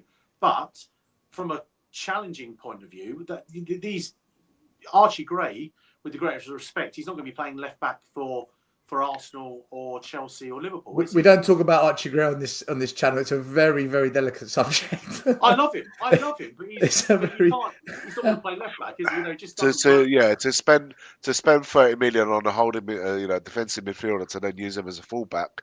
Why not buy yourself a fullback? I mean, it just doesn't make sense. We've all said we've needed a number 6, and we just fail to. Do you know what it is? We fail to recognise. I mean, fail year after year to recognise where the squad or the team, because we can't even say squad because we don't have enough to even make a squad. Look at it with the injury crisis, how long it's taken us to get to this situation for the squad to shrink. But to fail to identify the 2 or 3 players that we could have invested in, we needed to cover in certain areas of the pitch, and we just failed to do. But Iggy, let's say it as it is, right? We've spent the money. You're right, Martin. We've spent the money, but we've spent it badly. So many fans praise that summer window, calling the youngsters generational. Solanke's the perfect fit for Ange Ball. Timo's going to be a good servant. Blah blah blah. And then the manager comes out and says, "I've been backed. I have the final say. I understood what I was signing up for." So you're thinking, right, well, Ange's... He will live and die by that, by the way. He will live and die by that. Yeah, but now the conversation, and you see it across the Spurs community, is Levy this, Enoch. Well, hold on a minute. In the summer, that's not what fans were saying. So where are we as a fan base? Is it a case that Ange is actually a bit of a yes man? What was he just saying things because he's just trying to play the game and not lose his job, or did he really want these players? Then the criticism should be all towards Ange then. But again, fans are divided on that. The players, you know, we're sitting here saying, well, is he a left back? Is he a centre mid? Is he ready? Should he go on loan? You know, this player, I'm not too sure why we signed him, but you can't blame the player. This happens every 18 months to 2 years. This happens regardless of manager, coaching staff, recruitment team, football director. This conversation keeps happening. And still the fan base doesn't want to do something about the way this club's being run on the pitch. And I don't get it, guys. I don't understand it. And that's why I don't protest anymore, because what's the point? Unless 4,000 or 5,000 fans say, do you know what, we're going to get involved, then I'll throw my weight behind it. But until that happens, and Martin, I don't know whether the trust can lead the way. I don't know whether you're the right entity. I mean, at Man United and Newcastle, their trusts and their fan groups, they led the way. At Spurs, I feel there's too much politics involved. There are other trusts. I just don't know what we are supposed to do, who can see what the issues are. And the issue is at the top of the club, in my view. Yeah, and it might come to that. I think it's look, we are, I think, if you ask most Manchester United fans, are they 100% Glazers out? Then the answer is yes. Newcastle fans were probably 95% Ashley out. We're not there. We're just not there as a fan base. We haven't got. I don't get it. No, I mean, look, you know, maybe ask me in a few weeks' time what my thoughts are. But it's one of those where against Ipswich, I'm a season ticket holder. I'm in block 257. I was furious with every part of that performance from the club. Yeah. And it's just not good enough. And I actually said, I think Ian saw it. I said on Twitter when Ange went down the tunnel, when someone shouted something, he sort of stopped and stared at them. And I said, well, if you want someone to be really angry about Ange, try paying to watch that shite. And that's where, and then somebody said, oh, don't dig Ange out. To me, they said, because if you dig Ange out, you're supporting Levy. I said, well, I'm not. I know where the blame is, but that doesn't mean managers don't make mistakes as well. So you can sometimes be critical of what's going on the pitch and also critical of what's going on off the pitch. Now, do I think the Spurs ownership spend enough money? No. Do I think they pay high enough wages? No. Do I think their priorities are on the pitch success? No. And if they have a problem with saying that, I'd say, well, show me the evidence. Show me where you're prioritising on-field success. We've not seen that. I've been going. I went. My first game, as I said earlier, was in '82. I was lucky. I've seen Spurs win the FA Cup in '81, '82, '91. I've seen us win the UEFA Cup in '84. I've seen us win the League Cup in '99, 2008. Our lack of silverware, in the modern era, this is the worst we've ever faced. And you look at that table of last time we won the league, let alone we're talking about League Cup since 1991. It's shambolic. As a club, the ticket prices we pay. If we're not challenging for honours, if we're not challenging the top table, why are we paying those ticket prices? What's the purpose for us paying the highest ticket prices in Europe, amongst the highest ticket prices in Europe? Is it just because we're in London? Is that what it is? Because I've got news for the board. Most of our Spurs fans don't actually live in London. Well, a lot of our fans don't live in London or don't live in North London. So I'd like to know the logic there. It just doesn't make sense. And I agree. I think more and more Spurs fans are getting frustrated. I think the Spurs board need to be careful because they're pushing a lot of Spurs fans down a road where frustration is growing, and they can't afford another manager failing. They can't. They have to back this manager, because if another manager fails, it'll be apparent to everybody why those managers have failed, and it's because they weren't supported adequately in the transfer window. They didn't get the players that they needed. This is it. When does the accountability come in? When you change 18, 19 managers? And just saying the opposite. And just saying the opposite. So he's almost got himself a get out of jail card, isn't he? Again. And that's the thing. He's not even staying a bit new. Not, I'm going to say neutral. He's not. He's completely siding with him. It's almost with his comments and stuff like that. So it's a really weird stance from Postecoglou. Although his demeanour in the last month or two is completely and utterly changed. From when if you think how quickly it's changed since the start of the season till now, it's massive. But look, I think for the trust, it's great that that I think maybe moving forward, yourself or another representative for the trust is to engage with the channels and the Spurs channels that I want to hear would actually probably be a great way for you guys to get support. To support him, what is it you're trying to do, and to go to trust and try to implement these changes. What it is you want to do, and having an open dialogue, because sometimes, with social media, with a tweet or with a letter or with an email, but having these conversations with us, I know we can only do so much. So you're going to say something? I was going to say, Martin, would you consider, as the chairman of the trust, putting forward to the trust to reach out to all the fan channels, to reach out to the Spurs podcasters or sports groups where there's Spurs fans on board, maybe even journalists or, names that we know, but I'm not going to mention on this channel, and maybe ask them, guys, can we get your feedback on what you think an appropriate form of action is that we could all get behind to try and force positive change at the club that will impact the footballing side of the club, and maybe put some options for them to tick or a comment section say, what would you suggest? Because I've said for many months now, until the fan channels and the podcasters can unite to then push that message out there, I don't see how we get any traction going. We can't lead it. We are very much, this is who we are, this is what we want. But that's not going to get everyone else on board, because like you said, even with your trust, half of them want to go left, half want to go right, half just want to sit there and have their biscuits with Levy. I'm joking. But is that not something you guys could maybe lead the way forward and try and unite the influencers of the Spurs community? If we could be a conduit for that to happen, I'd love to, and I'll have a chat with our board later, and we'll see if we can set something up, because it makes sense. It's the best way, given the way the media's changed, given the way everything's changed in the last 20 years.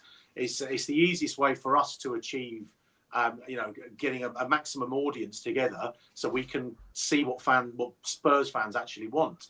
And I saw someone ask if the trust could do a podcast, and we did do one a couple of years ago, but it didn't really. It was too governance heavy, and it was a bit boring, I think, and I can say that because I was presenting it. But so I think it's better for us to do it with you guys, because we can talk about the issues that matter and things like this. I saw someone said to me, what would be, what do I want? What do you really want to do, Martin? Your honest opinion about you, the chairman. What do you want? I just want Spurs to be successful. That's what I want. And now, do I think the current owners want out? I don't know. I truly don't know. They've never given us any indication either or. I believe they're open to investment. I don't know what that means, but I think it does feel like, we need a sort of a new broom approach to the football side. It does feel that way. Our approach to the football side feels tired. I hate the transfer window. I hate the way we do transfers. The fact that we're always last minute. It's the last week. I can't stand it. Drives me absolutely insane. Why don't go in and get our business done early? And if we know who we want, I've never understood it. Never understood that approach. I hate the club's comms. I don't think it works. I think it's poor. I don't think they speak to supporters enough. I saw the premium stuff that went out a few weeks ago on the Man United one where they were talking about, NFL locker room and all that. Did you see there was a mailing that went out and they were like, it was about a football match, but it was actually talking about being in an NFL locker room. And it was like, you've lost sight of what we are. You've lost sight of what we should be. You've lost sight of what our objections should be, So yeah, I'd love to set something up where we can come together and have those conversations because it's important. The bottom line is whether we all get on or not, it doesn't matter. We all love Spurs. That's our starting point. We're all Spurs fans. If I saw anyone talking here chatting on the side, or any of us met in a pub at an away game, we're in Spurs shirts, we'd look at each other and go, "You're right, mate," and we'd have a pint. That's what we have to remember. When we allow the club to divide us, we are doing their work. I'm not saying it's necessarily an objective by the club, but I'm saying when we're split, when we're divided, it's only serving one purpose. And we have to remember, fundamentally, we're all Spurs fans. We all want the same thing. I think the term success means different to everybody. What success is for the club, what it means to us as fans, what it means on the pitch. And these things about the NFL, the go-karting, the concerts, will only ever come up because of the lack of success that we have had on the pitch. Because I've always said this, whilst I understand that there's only one FA Cup, one League Cup, one Premier League, and so forth. There's only one trophy, and there's 20 teams every year that want to try and get their hands on it to some extent. With the 4 or 5 teams always favourite to win it. Whilst we understand, we don't expect Tottenham Hotspur to be winning a League Cup and FA Cup every year, but can we at least allow ourselves to challenge? And that's a lot of the time. Find ourselves not challenging. By the time we get to the business end of the season in March, we're out of everything, or we're in a free fall like we was last year. Complete free fall second half of the season. So all I'm saying is, whilst I don't expect us to win everything every season, who does? Who does that? As a Tottenham fan, whoever does. But you do want to see your team challenging, and we will say to the club, make as much money as you want on your NFL concerts and go ahead and do it. Whatever, if it makes the club even more better, more financially stable, go ahead and do it. But can we please have an element, the same amount of effort and on that, have it reflected on our team? We need new owners. They're not going to change after 24 years. No. They're really, listen, all I want is for Spurs to be in the game. If they're charging us the highest prices, we're entitled to see some bloody good players on the pitch. And win a trophy along the way. Go all out. We got criticised because we wrote a letter to Ange at the end of the season after the Man City game where he criticised supporters. And all it said was, we're the fans who've been to Grimsby away, Colchester away. We're the fans who went to NS Mura and saw us lose. And take Europe seriously. Take cup games seriously because we want to win a cup. We want to win the Europa League. Can I just say, I've just seen Captain Hook. I get this thrown at me a lot. Said that I need it for my ego, and I've got my name on a shirt behind me. That's a signed Pochettino shirt. My team got it for me when I left. So he was a manager, and they got me a Spurs shirt in the Spurs shop with my old number on it, and Poch signed it for me because I was editing the Haringey, the Tottenham Independent at the time. So that's why it's there. I don't necessarily have a shirt You know, I don't walk around with my name on the back of my shirt or have it in my house for that reason. I just need to say that. But it's all about winning. It's all about winning trophies. You know, when we won the FA Cup in '91, I was 15, 16. And I've seen us win it in 81 and 82. If you told me it's my 48th birthday on Thursday, if you told me I'd get to bloody 48 without us winning another FA Cup, I'd have gone, what the hell? You know, it's unbelievable what's happened at our club. We're still the 5th or 6th most successful club in terms of trophies won. Yet we've only won 2 in the last 30 years. It's unbelievable what's happened. You know, it shows where we came from. And you know, people can think, well, I don't care what people think about me for a minute. I don't know what they think I get from being a Spurs Supporters Trust board member. But I'm a Spurs fan. I'm a passionate Spurs fan, and I've been going to Spurs since like the early '80s, home and away. And I can't go away at the moment. I take my kids, and we all go. I love my club. That's what, and I want us to win trophies, and I want to see us. You know, when people ask me what have ENIC really achieved in the last 20 years. I say they've given us 2 words that didn't exist before it took over: Spursy and Dr. Tottenham. They didn't exist previously. That's exactly where we are. That's where we are. Well, the thing is, it's funny you should say that because we're guys of a certain age, and I've had this conversation with my kid who's you know, is 14, 15, and that's all he's ever known: Dr. Tottenham and Spursy, and when we have. You know, your classic result where we beat Villa, we lose to Palace, we win at City, lose to Ipswich.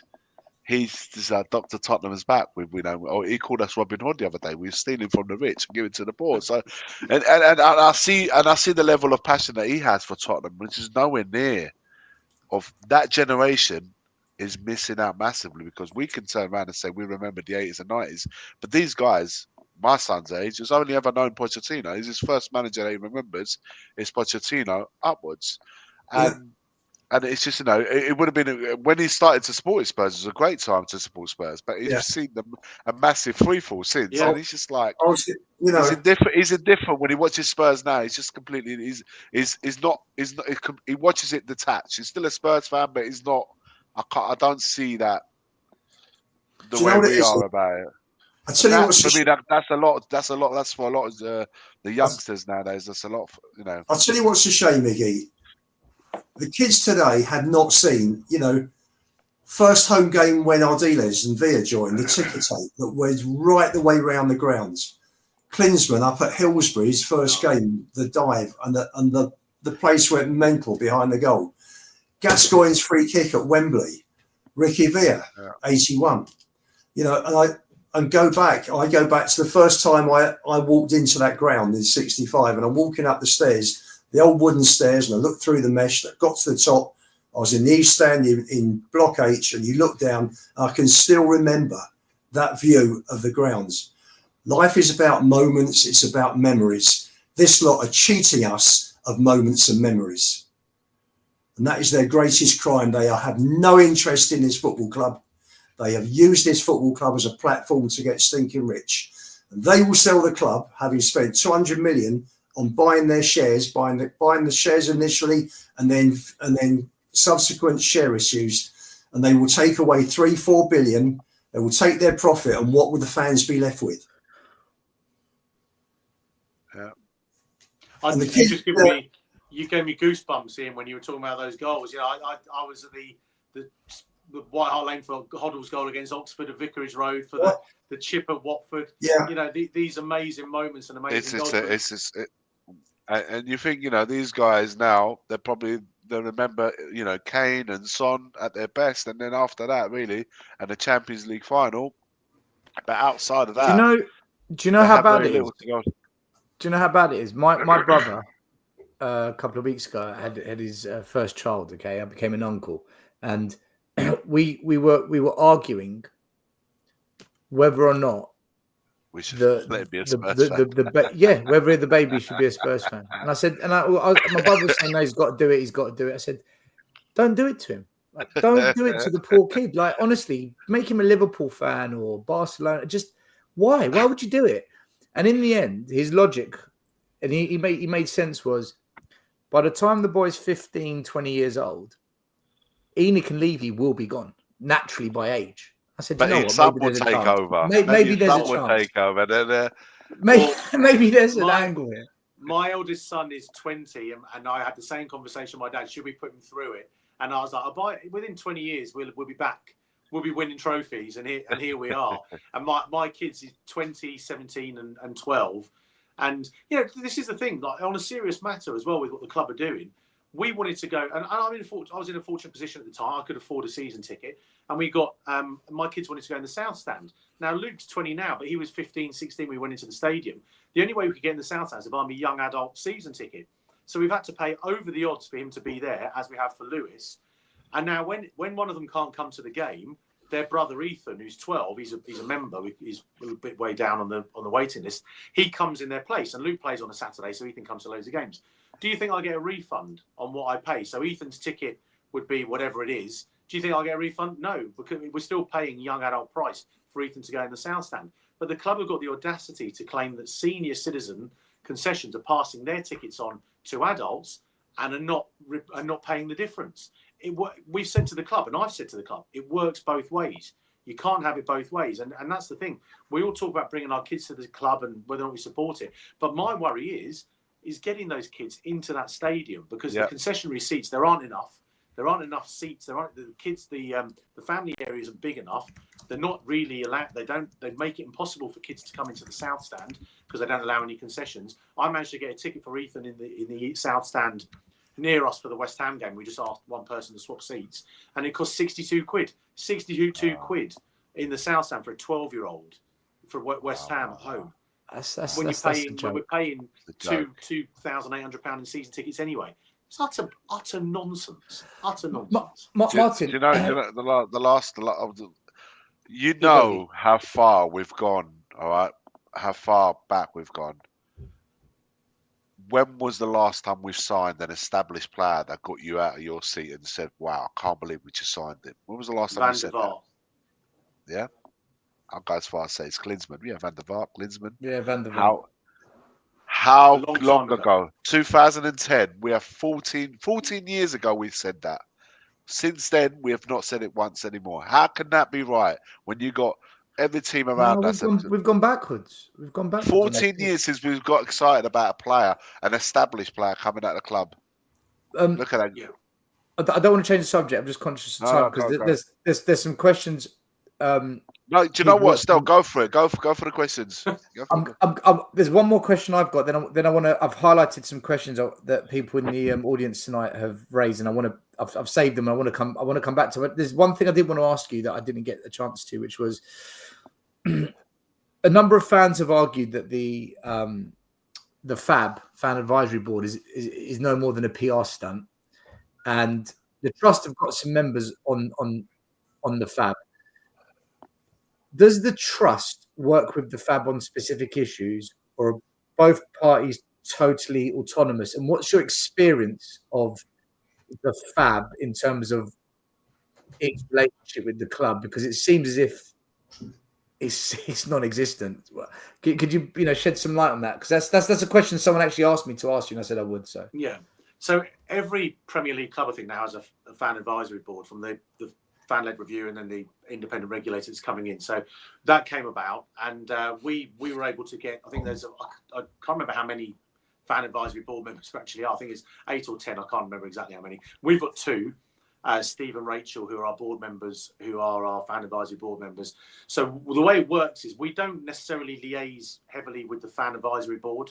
They have meetings with the club, but for example, the remit to talk to the club about ticketing, that stays with the trust. The fan advisory board co-chair Chris Paros, she attends board meetings in a listening capacity, and I've had a meeting with Chris, with Steve and Rachel. We've had good conversations. So we work with the fan advisory board as much as we can, in that we've got 2 board members who are on the fan advisory board, and we have that conversation. So we say what we think, they'll go to the fan advisory board and come back to us. I think our fan advisory board works reasonably well. I think there's always room for improvement. It's still early days. We've seen, so some people have accused the club of using the fan advisory board as like a PR shield, and they might do it with the badge, because I know I was just talking to Steve and Rachel on WhatsApp. They said they were shown the badge like a few months ago, but weren't ever told when it was coming out. And I think that's the way, maybe how the club have perhaps seen it, as maybe using the fan advisory. I'm not saying that, but some people have alleged that. But what I would say is each and every fan advisory board member is like me. They're a Spurs fan. They're committed to the Supporters Trust movement. You know, Steve and Rachel are so committed to the Supporters Trust. They're so committed to Spurs. They're so committed to the Supporters Trust movement and the fan advisory board. The only other person I know on the fan advisory board is Chris Paros, who's also so committed, such a committed person. And the starting point for them, I would be, is that they only want to try and achieve good things for Spurs supporters. You don't always have to agree with them. You don't always have to believe that they made the right decision if they're in a difficult situation. Martin, is it working? They work hard. Is the fan advisory board working? Is it achieving anything? Have you got any examples you could share with us? It's achieving things in that they have their meetings and they're able to push back on a number of things. So when the club were announcing things like socios and other bits and pieces, the fan advisory board were able to put the view of supporters across their, was that the crypto coin, the crypto stuff? Yeah. So yeah. and you know, there have been times where the fan advisory board has been able to talk. I'm not privy to all the meetings. I see the minutes like any. I get to see the minutes just like any other supporter can. So, but you know, it's important to say it's in its early days. I think when we've had meetings with the FSA, we've spoken about fan advisory board setups. There are some that are in a complete mess. I know Chelsea's was awful, but I think the chair of the Supporters Trust was also chair of the fan advisory board, and the fan advisory board and the Supporters Trust were having a row, and the same man was chairing both organisations. It was untenable.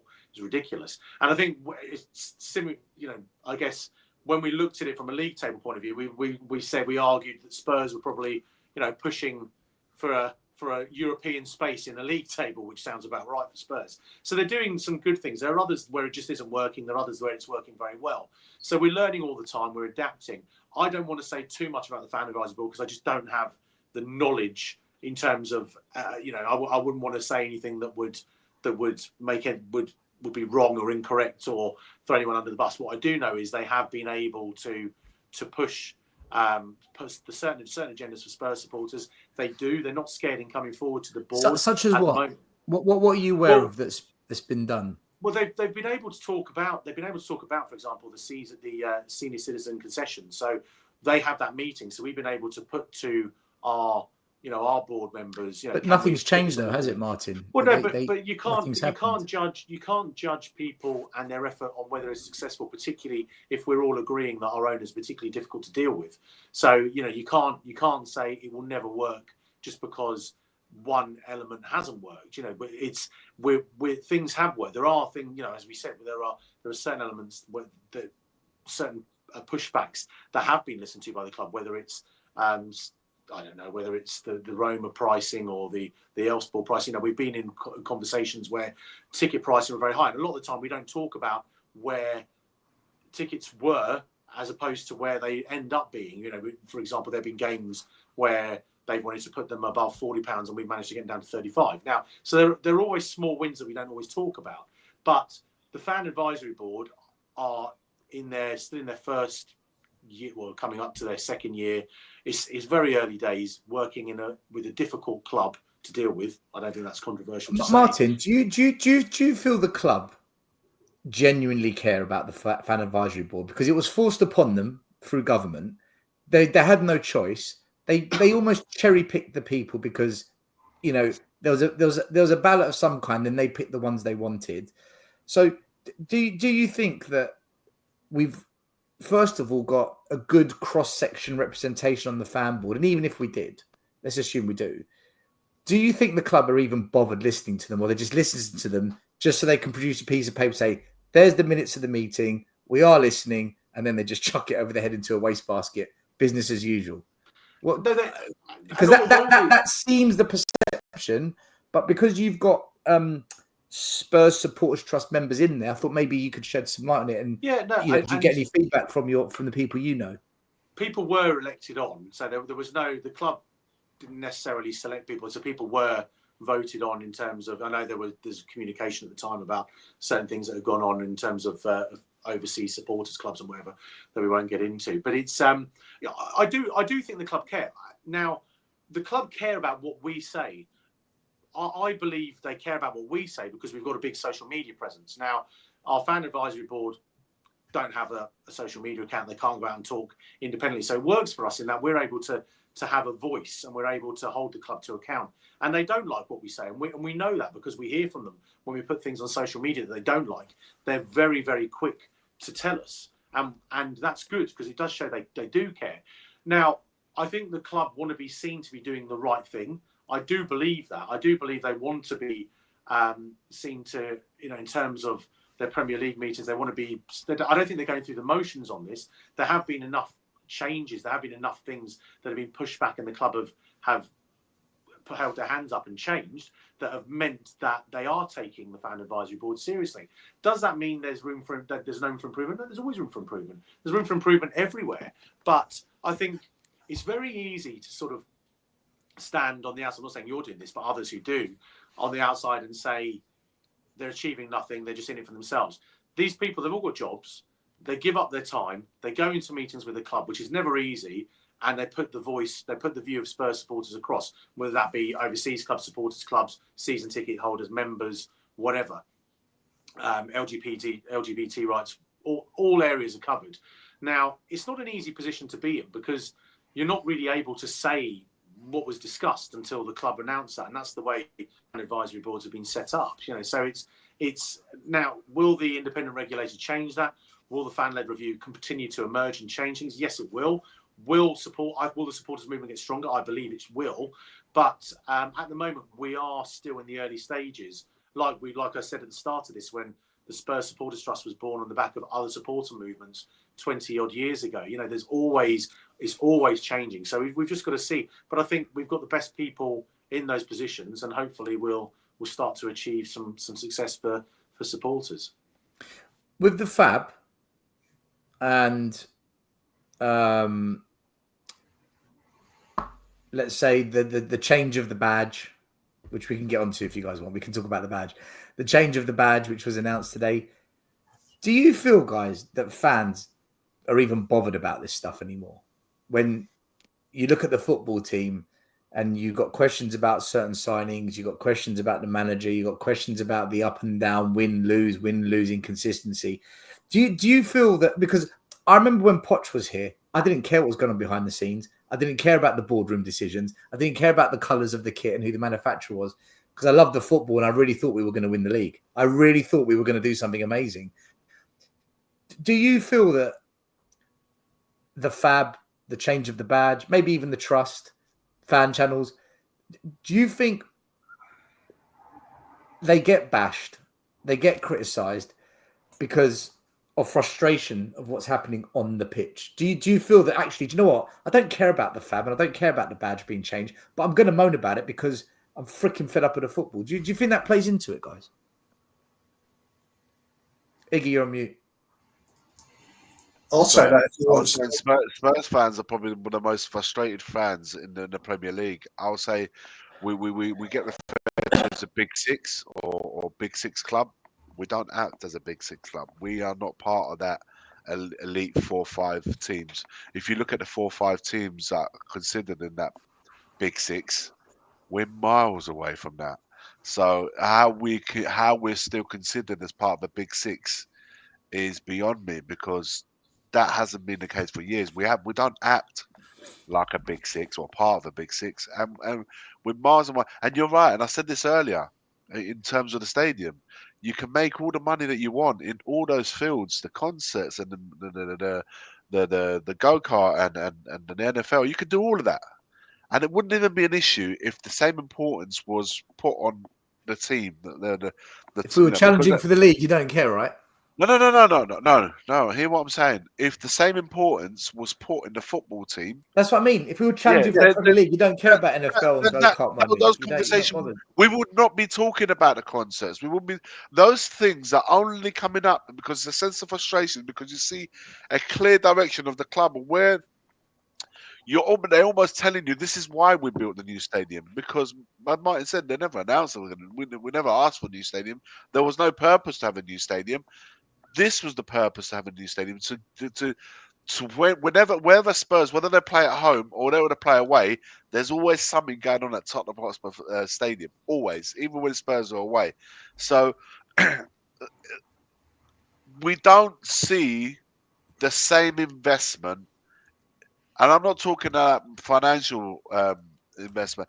The same investment, as in like focus on the first team, as there is on all the other stuff, and this is why you end up finding fans are frustrated.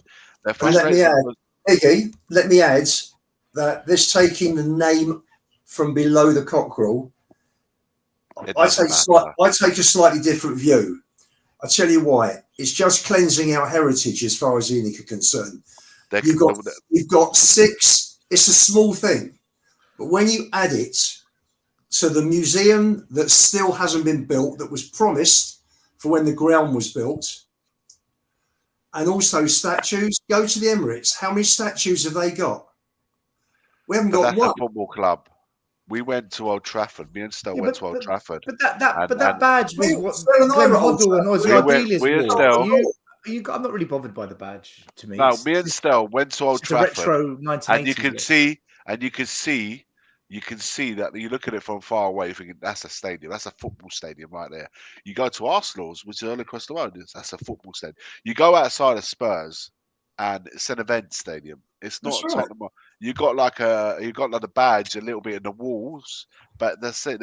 It's an event stadium. Yeah, on the club shop it says regarding the badge NFL, and what you're talking about, Ian. Yeah, regarding what you're talking about, the history of the club. For me, that was wiped out when they got rid of the badge that Martin's wearing right now. That for me is when they erased it. They erased the badge that day. All their Spurs, they got rid of that. That was the Spurs badge that I remember. And once they walked away from that, that was it. That was done.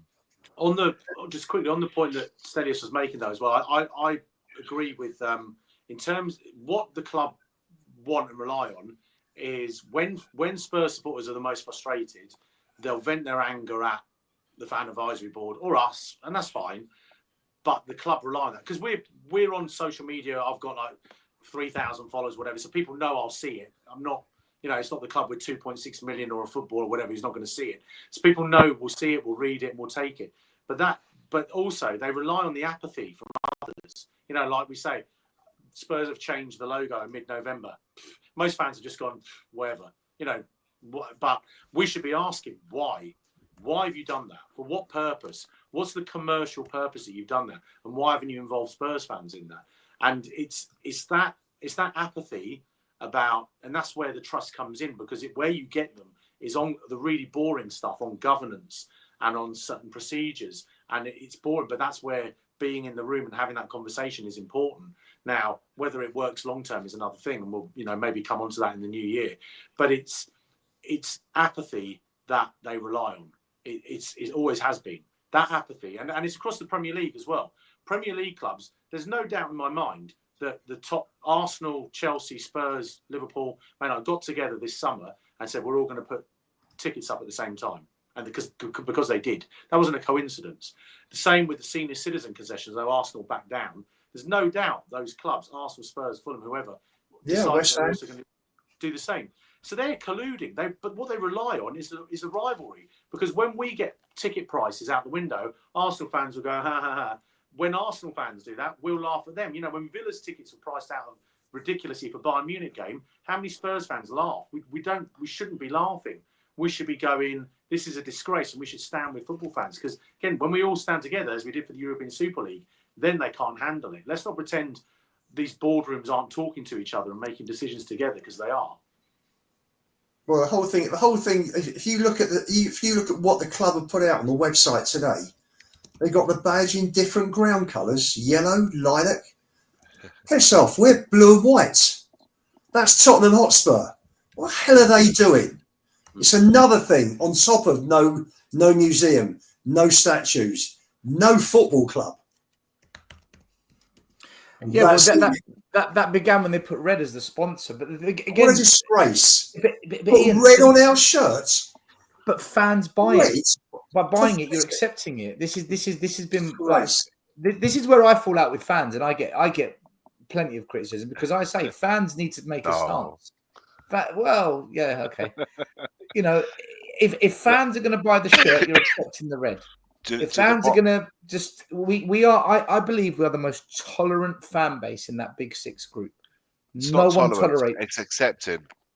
Accepting tolerance, acceptance. okay. The problem you got is that you know what the biggest frustration for me is that this Every club, fan wants something different. Some want sustainable every ownership. Some want season trophies. after season. Some don't want oil money. Some want No. us to do it the right way, which means you can only use academy players and buy players on the cheap who are gems.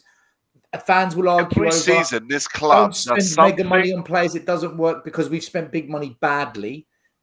All fans are just constantly going in 5, 8, 10 different directions of how they think it works. And the answer is it's not working. Every season, this club does something that always makes you say, that's out of order. That's an injustice. That's not right. Every season, they will release something. They will do something that makes the fans say that year after year. When was the last time that you've got any perks out of them or any something that they've done that for the fans? Never. They are not a giving club. They don't not a care. giving club. Also, Iggy, they don't care. Look at the Leicester chairman. Look how they have pulled that city together. They're all as one. It's terrific what they've done. You know, a small club like Leicester have won the league and the FA Cup in the last 10 years. Yeah. I've been up there. I've been taken into boxes. The whole atmosphere there is fantastic when they're in the Premier League. Then your training ground's impressive as well. They've got very impressive new training grounds. But also, when you look at the Big Six, we're the sixth club in the Big Six. But if you go back to Pochettino's years, where were we? You know, when we were challenging Chelsea for the league, when we were getting to the Champions League final, where were we within the Big Six? You know, at times you could argue we were maybe even third. Yeah. Second. So we've gone backwards since we've had the stadium. Massively. And as a club, as supporters, we should be able to hold our club to account if we've gone backwards. You know, the purpose of a transfer window for me, what's the purpose of a transfer window? To rectify the problems with the squad and to not make the same mistakes you made last year. But we've not done that because when Romero and Dragusin are out injured, when Romero and Van der Ven are out injured at the same time, we've got to play a left-back, centre-back again. So we've not rectified those problems. You know, what's the transfer strategy? These are all questions we need to be asking on a regular basis. But the fundamental point is the club is not going forwards on the pitch. It hasn't for some time. It's it regressed, hasn't moved forward on the pitch. In this stadium, we've not moved forward at all. Martin, us protesters have been asking these questions. We don't protest because we're unhappy with the football. We're unhappy with the football. We're unhappy with the way he treats the fans, the way the ticket prices go up for nothing in return. It's the way we're spoken to. It's the transfer activity. It's the management. Some of us fans have been asking those questions, and we've made it very clear. The issue is most fans don't want to go there. And maybe you're right. Maybe what you said earlier, maybe fans are now getting to that point of where it's just breaking point, and maybe that is the instigator.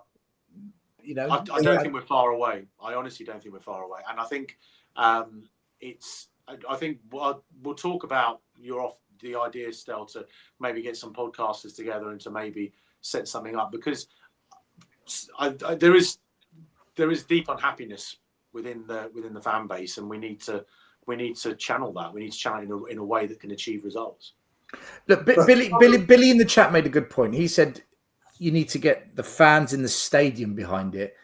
My thinking is if you get the channels to push a consistent message out, maybe it begins to build momentum that grows in the stadium or outside, whatever the plan is. You know, my plan is protest and boycott. That's my answer to it. But I'm one voice. It's about finding out what all channels and all kind of platforms think. You know, is there an agreement that we can come together and all follow? I don't think writing emails is the answer anymore either.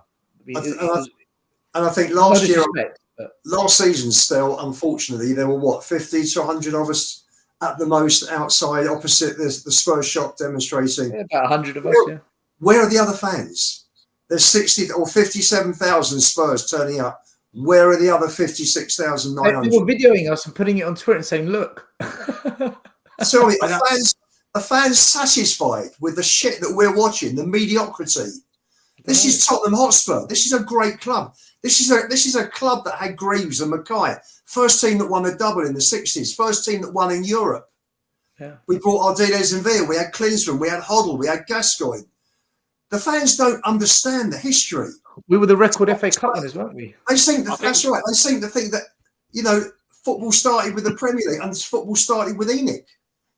I think To the hell key with is that. as well, but it's coming up with this. I know this won't be necessarily what we want to hear on this forum, but it's also that there are fans that don't believe that the board need to go there. And I'm not saying they should. No, I agree with you. But there are I've seen it. fans who believe that. I've seen but there are some within the, and I've seen them on social media. If you don't agree with some people from the Enoch out group, they'll call you. You know, you get all this abuse like you're Levy's cuck. I'm going to say what people say. You know, Levy's cuck. You're this. You're that. And that doesn't help. It doesn't help. If you want Spurs fans to join you in, I'm not saying you've done this here or anyone else here has done that. I'm saying there are others. You know, the problem is we need to find a way to get Spurs fans to come together where everyone is listened to and everybody can have a view and nobody will be attacked for that view. Because no Spurs fan, I think, is leaving the Ipswich game happy, but I left the Ipswich game absolutely livid, furious. And I was actually pissed off because there are loads of Spurs fans outside just having a beer and having a laugh. And I was just like, I just don't know how you can do that. I like, it didn't ruin my weekend, it ruined my month. It ruined everything. I just went home on the train. I was like so annoyed with that whole performance and the whole game. So, but hitting out those fans isn't going to achieve anything for me. So it's finding a way to be able to get fans to jump on something. And I think there are some on social media who go too far, and some of it gets too personal, and you're going to lose. You lose them, and then those fans don't come out. This is why I think the trust maybe needs to lead the way on this, because I've called people Levy sympathisers, Levy vaccine takers. I've said all sorts to them because I get called poison and toxic because I want the owners gone. So I get it. I give it back. And in the end, you know what? We're even more divided. Levy wins. Hurrah. This is why I think if the trust as an organisation led the way and said, look, these are the options. This is why we're thinking of doing this. What can we all agree on? And then maybe, you know, multiple choice questions and comment sections. And I think that's a way forward. I'm not saying that's the best way. I can't think of another way because everything else isn't working. Can I just add to that still that I agree, because I think the trusts are beautifully set up. They're established. And if you can get all the fans on board, I mean, who else is there? Who else that's recognised that can actually do this and pull this together? And I seriously think, there's a great super chat on there from Tommy Costello still about in 20 years' time we'll be, NFL and something else. And this is where the club's going. The football side is becoming less and less important. The memories and the success and trophies don't matter to these owners. Get an NFL franchise. Earn God knows packet load of money. The money that's earned in the Spurs shop for the 2 NFL games is enormous. They charge fortunes for beer in the grounds. It's just mental. We think we're overcharged on match day. You want to see the prices untold on NFL, and that's the path we're heading. Unless the fans pull their finger out and we see some action, because enough is enough. How long do these fans have to sit there and watch this mediocrity and watch all the other clubs, all the other fans enjoy their celebrations at the end of every season? It's enough. This is Tottenham Hotspur. We're a massive club, and the fans have got to start acting like it is. I totally 100% agree. There's some super chats I want to do, and then I just want to finish with some questions, Martin, for you that people in the audience tonight have put that I've saved. All right. By the way, well said, Ian. I might move you out of happy clapper status. Iggy, you're left on your own, mate. I'm sorry. Do you know what? It's like a political rally, isn't it? Everyone's got their own thoughts on what should be done. Yeah, it is. At the end of the day, It doesn't matter what stance you have. If you don't get to a point of common ground where you say, do you know what? We don't see things eye to eye, and God knows in Tottenham away, plenty of us don't see things eye to eye. But there gets to a point where we all agree on something and say, do you know what? No, we should. This should be. We should all want this. Doesn't matter what stance you take. It should not deter us away from the common ground that we have, and that is fundamentally we want Tottenham Hotspur Football Club to be doing well and challenging, at the very least challenging Absolutely. season after. And I think this is the common ground that everybody at Tottenham should be. Doesn't, like I said, whether you're in out, whatever it is, you should have a common. We should be challenging, and we should be run like a proper football team as well, in my opinion. And that until that happens, and until you put your shit aside and say, you know what, this is what we all need to say. Look, we can't accept going forward without Spurs becoming a top six or at least get to a point where we were with Pochettino. I think that should be the benchmark at the very least to say, look, that's where we should be. And I think everybody, I don't know a Spurs fan that wouldn't want to relive that season or that moment. Obviously, the outcome a bit different, of course, but I'm saying like that journey. I thought this new stadium was to do that. Yes, and That was the whole that's point of it. and that's the point, and that's the point, and this is what I'm saying. I think that's a good basis to start from. To say, look, guys, Pochettino said it. All the best managers have come to our club and have identified the problem very, very quickly and said, "This is the issues." We're not listening, man. We're not listening, and unfortunately, year after year after year, we find ourselves 5 years on after Poch left, after Jose left, after Conte left. We still have the same problems at a club, and it all stems from Ian's right. It stems from the top going forward. But as fans, I think we should now say, you know what, we can't let it get to a point where we just keep free falling, and then it'll be too late by that point. You know what? In terms of how fans feel, for all fans, whether you were lucky enough to be in Amsterdam that night or whether you were watching it on the television, how good was that feeling when Morris shot hit the back of the net? Yeah, of course it was. I mean, there was like a gasp in the stadium, and it was like, what the hell has happened here? And then the place went mental. And it must have gone mental in every single lounge, every single living room. People must have been absolutely losing their shit. Pubs. How great was that? And that's what we want. Those are the memories we want. Fully agree. Let's go through a few questions quickly for Martin before we run out of time. Just quickly, thank you to the super chats. I'll do them first, actually. Bertie Hotspur, who says they do it because we have no voice. He's talking about Levy and Enoch doing whatever they want. Tommy says, I sincerely believe that in 20 years' time, Tottenham Hotspur will be an NFL, NBA franchise and football club in that order, and the badge change is that the start. Thoughts? Well, Ian just touched on it, and it's hard to disagree with that. Yeah, you got a passionate rant from Ian. Scorpions for Life says, went to the stadium tour, and that's what it was, a tour of a stadium. Went to Seville Stadium. It was great. Tons of old footage and memorabilia. We are not a club anymore. And we've also got a super sticker from London Bro. Thank you very much. Martin. Question from Terry O'Shea. Do you have any information or opinion regarding a minority takeover and what he believes is going on, what he believes that is going to change for the club going forward? So I think this is about the takeover with what's that? The lady that was from Amanda Staveley. Amanda Staveley, yeah. I don't have any information on that. I do know. Well, I don't. So I've been told that, and there have been rumours on social media, haven't they? That one of the reasons why our wage bill has been reduced to the level it has, and why wages have become an issue for the club, is because they were trying to tidy up the wage bill ratio to annual turnover to make it more attractive for external investors. I don't know how true that is, but that's certainly the rumour, and I've heard it from a number of decent sources.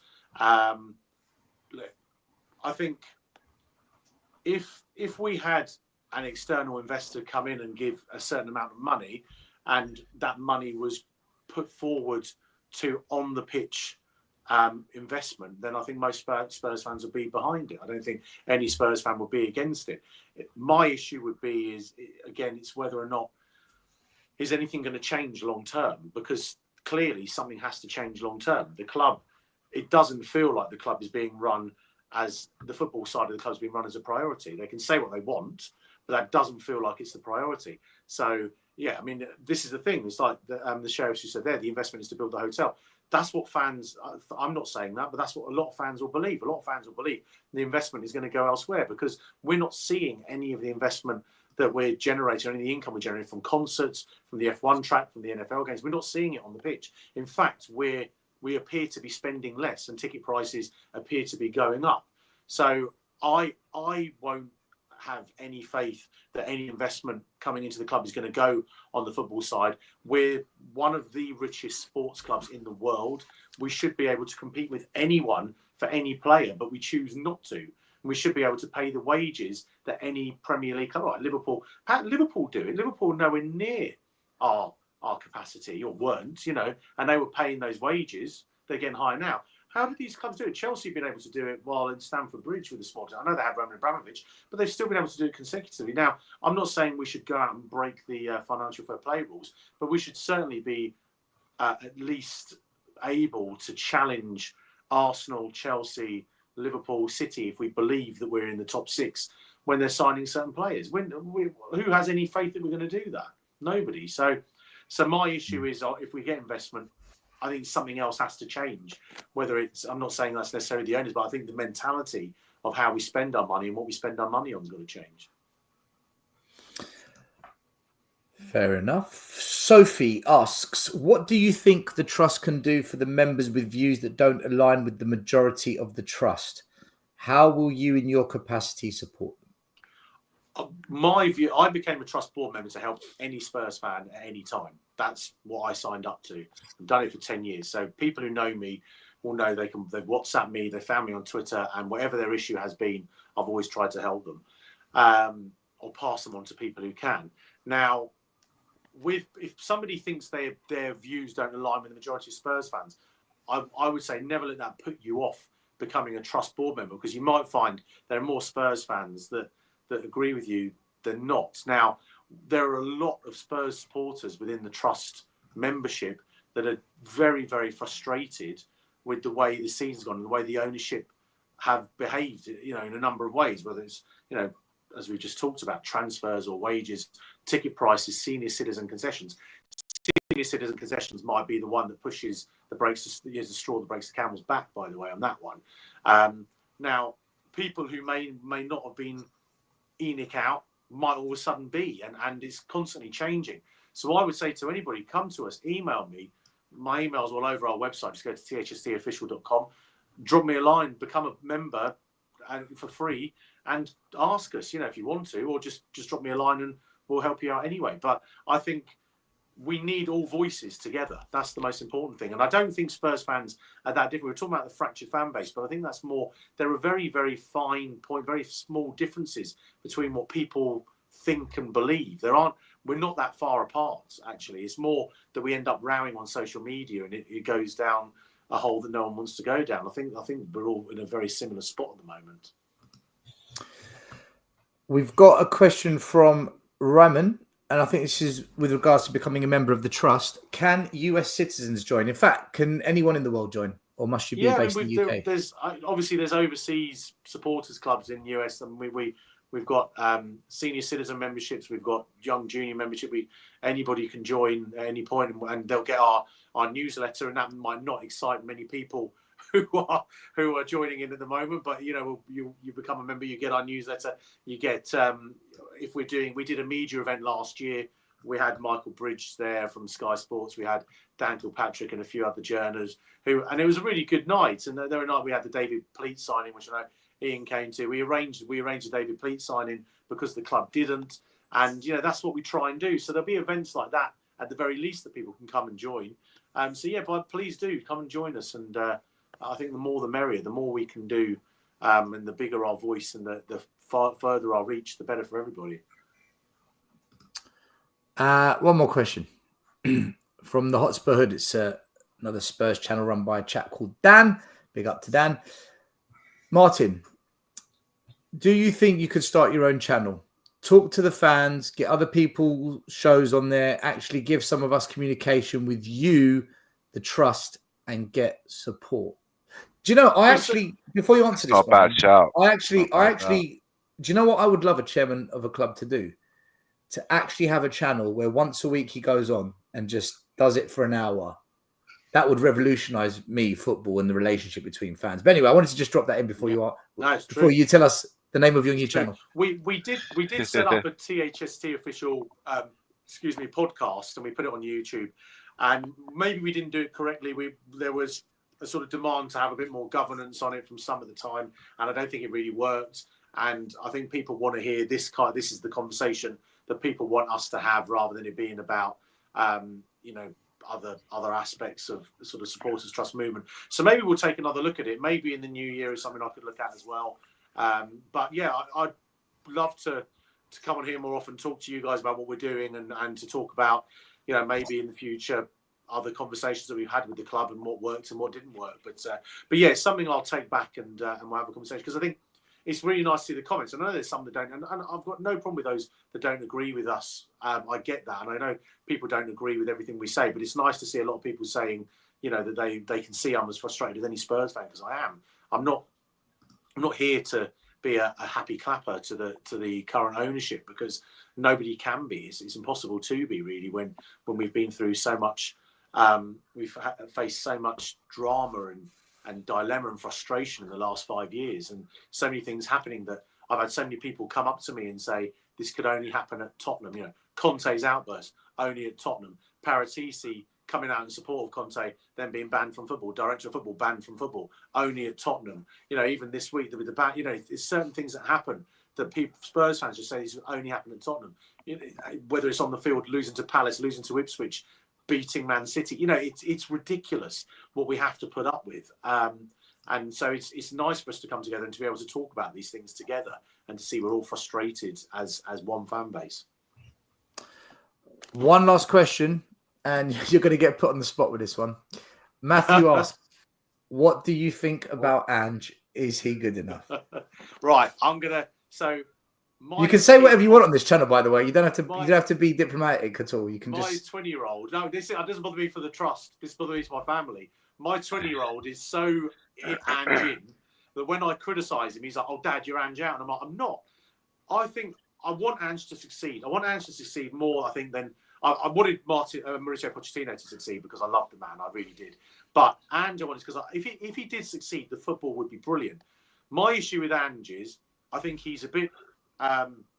He's very stubborn in what he believes, and I think we need maybe sometimes to have a different approach to games. I think we all knew what Palace were going to do at Selhurst Park, and we didn't at any point look to change that. I think sometimes I've had issues with squad selection. Going with Bentancur, Maddison, Kulusevski at Arsenal, and certain other teams, and West Ham, and then Palace, and not going with a stronger midfield. Or some of his selections don't make all that sense to me. I'm in no position to criticise him. I do like him. I'm a great believer that you need set piece coaches. I've coached my son's team, my eldest son's team. So I've done my early coaching badges, and even at that level of football, it was all about set pieces in terms of avoiding goals you didn't need to concede. I feel we had a chat at the beginning, didn't we, Iggy, about Vicario? I feel Vicario has been really thrown under the bus by some of our decisions. Joe Hart, I found a great article about Joe Hart at Celtic, where if you go on the Athletic, search Joe Hart, Ange Postecoglou, Joe Hart was having exactly the same problems at Celtic. People were saying Joe Hart can't claim a corner, yet he did in the Premier League. So I think it's a problem that Ange Postecoglou teams have. Now, if you're winning, it doesn't matter as much, but we can't go through this process of continuing to concede from corners and set pieces all the time. He doesn't address any defensive issues. I've got an issue with it, with some of the substitutions. But I wanted to see, when it works, it's brilliant. When it works, it's brilliant. But I don't believe we should play that way all the time. I think we have to change and adapt sometimes to game situations. So the question is he good enough? Is he good enough? I fear not. I fear he's That's very honest of you. I wasn't expecting you to say that. to succeed. Well, I'll tell you what. To succeed. At I this don't think club, he's good enough. For the record, I don't think he's good enough. I think we could win Who the Europa is? League this year. I believe we could win the Conte Europa League this year, and and I Poch. hope we can. But when I say I believe we could win the Europa League, I also believe we could knock out Inter Milan. I know they're not in the league, but we could go out to Standard Liège. You know, that's the way we play. But my issue with what do I think Ange's good enough? The reason why I think he might fall short is not necessarily because of his skills. It's because he won't be backed at the level he needs to be backed to achieve the results. And that's where somebody said it earlier. Daniel Levy stumbled over a gem in Maurizio Pochettino who could have done it. And that one window where we didn't back him is the one I think we'll regret. And I think he'll regret. I think Levy will regret that for the rest of his time. Do you not think Ange has been backed enough, though, to beat Ipswich Town at home and Crystal Palace away? And that's my point. Absolutely. Ange cannot use... It was completely on him. The team selection, the substitutions, the tactics, same at Palace, all on the manager as far as I'm concerned. And, you know, people are frustrated with certain players, the manager's picking it. And, yeah, we should be able to beat Ipswich. Absolutely. There's no doubt about that. And we should be able to, you know, and looking at the players, when they scored their second goal, the passion the Ipswich players showed from getting from their box to our box and the lack of passion that some of our players showed getting from their box to our box also indicated to me that, well, what are we doing on the training pitch? What are we working on? You know, are we actually working on, you know, in-game situations? Do we have game management? I don't think we manage games. We didn't manage the game against Brighton when we were 2-0 up. When we're losing, we're winning the Brighton 2-0 and we just carry on playing the same way and we concede. And then we're 1-0 down to Crystal Palace. There's 1 minute to go and we're playing around with it at the bloody back. You know, sometimes you've got to change your tactics. Sometimes you have to do something different. And totally that's where agree. I think, Totally and agree. If it's working, all of his criticisms disappear. But you can't lose to Ipswich, can't lose to Palace, you can't lose to Brighton when you're 2-0 up and not expect to be criticised for it. Who would have thought we would have got to the end of the show? And I agree with the chairman of the trust. It's good because I've only got 6% of my iPad left and I've got no charger in it. So I'm glad we got there. Iggy, Ian, have you got a final question before we wrap it up? No, I've always been pro trust. I think they've, knowing what I faced with one question, God knows. I mean, the aggravation, the frustration you guys must feel dealing with those people is just so full. You know, put my hand up, full respect. It's not an easy job by any stretch of the imagination. I just want owners that care. I just want owners that engage with the fans, that treat people with respect, treat the fans with respect. So, you know, keep doing the good work. You know. No, more than asking a question, Martin. you. I just want to thank you for coming on. You know, it's a real pleasure to have you on. And like Stel said, never in a million years did we think we'd even have a member of the trust coming on here. Given the amount of stick we've also given in the past, I'm no denying that. All good. So it's great to have you on, and I look forward to having you on again. You know, in the new year, and maybe hopefully we'll have something more, a little bit more happier news. And let's hope we're not even talking about a new manager. Absolutely. Well, thank you very much. I just want to say, someone mentioned Gareth Southgate's name there. If Gareth Southgate ever ends up as manager of Spurs, I will be fully ENIC out. Because that would prove to me that they've get him in. Get Southgate. Get him in. At this point, if anyone thinks Gareth Southgate should be Spurs, if anyone employs him at our club, then that would be the final straw for me. Because that would, oh my God, doesn't even bear thinking. I think most fans would turn on that. I think most fans would turn on that. It would show they don't understand. They just do not understand the ethos of the club and what supporters want. And let's hope that doesn't happen. But that any football club that wants to play football the right way, you go and hire Gareth Southgate, you're saying you don't understand your football club and you don't understand your fan base. So hopefully the club are tuning into this, and just in case that he was on any shortlist, they could take him off. Not that they'll listen to me. Vindaloo's an Arsenal fan, so he can shut up. Southgate. We got a few Arsenal fans on the chat. We get Arsenal fans. He's been very good. He's been very respectful. Yeah. So thank you. To be fair, they love the channel. They love. I think they like the meltdowns. To be honest with you, but look, Martin, I want to say thank you to you for coming on. Lots of respect for you for putting yourself on a channel like ours, and thank you to Ian for organising it and Iggy for coming on as well.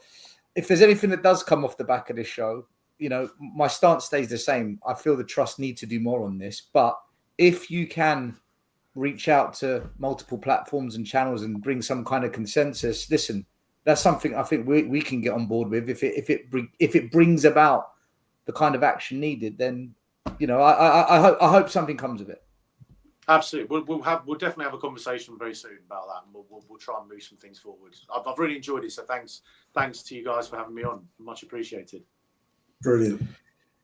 Thank you, Martin. Guys, thanks for watching tonight. Smash a like, subscribe. I hope you enjoyed the show. Leave your comments afterwards. We'll answer as many questions as we can. If you have got any questions for Martin as well afterwards, put them in and we'll see if he can answer them.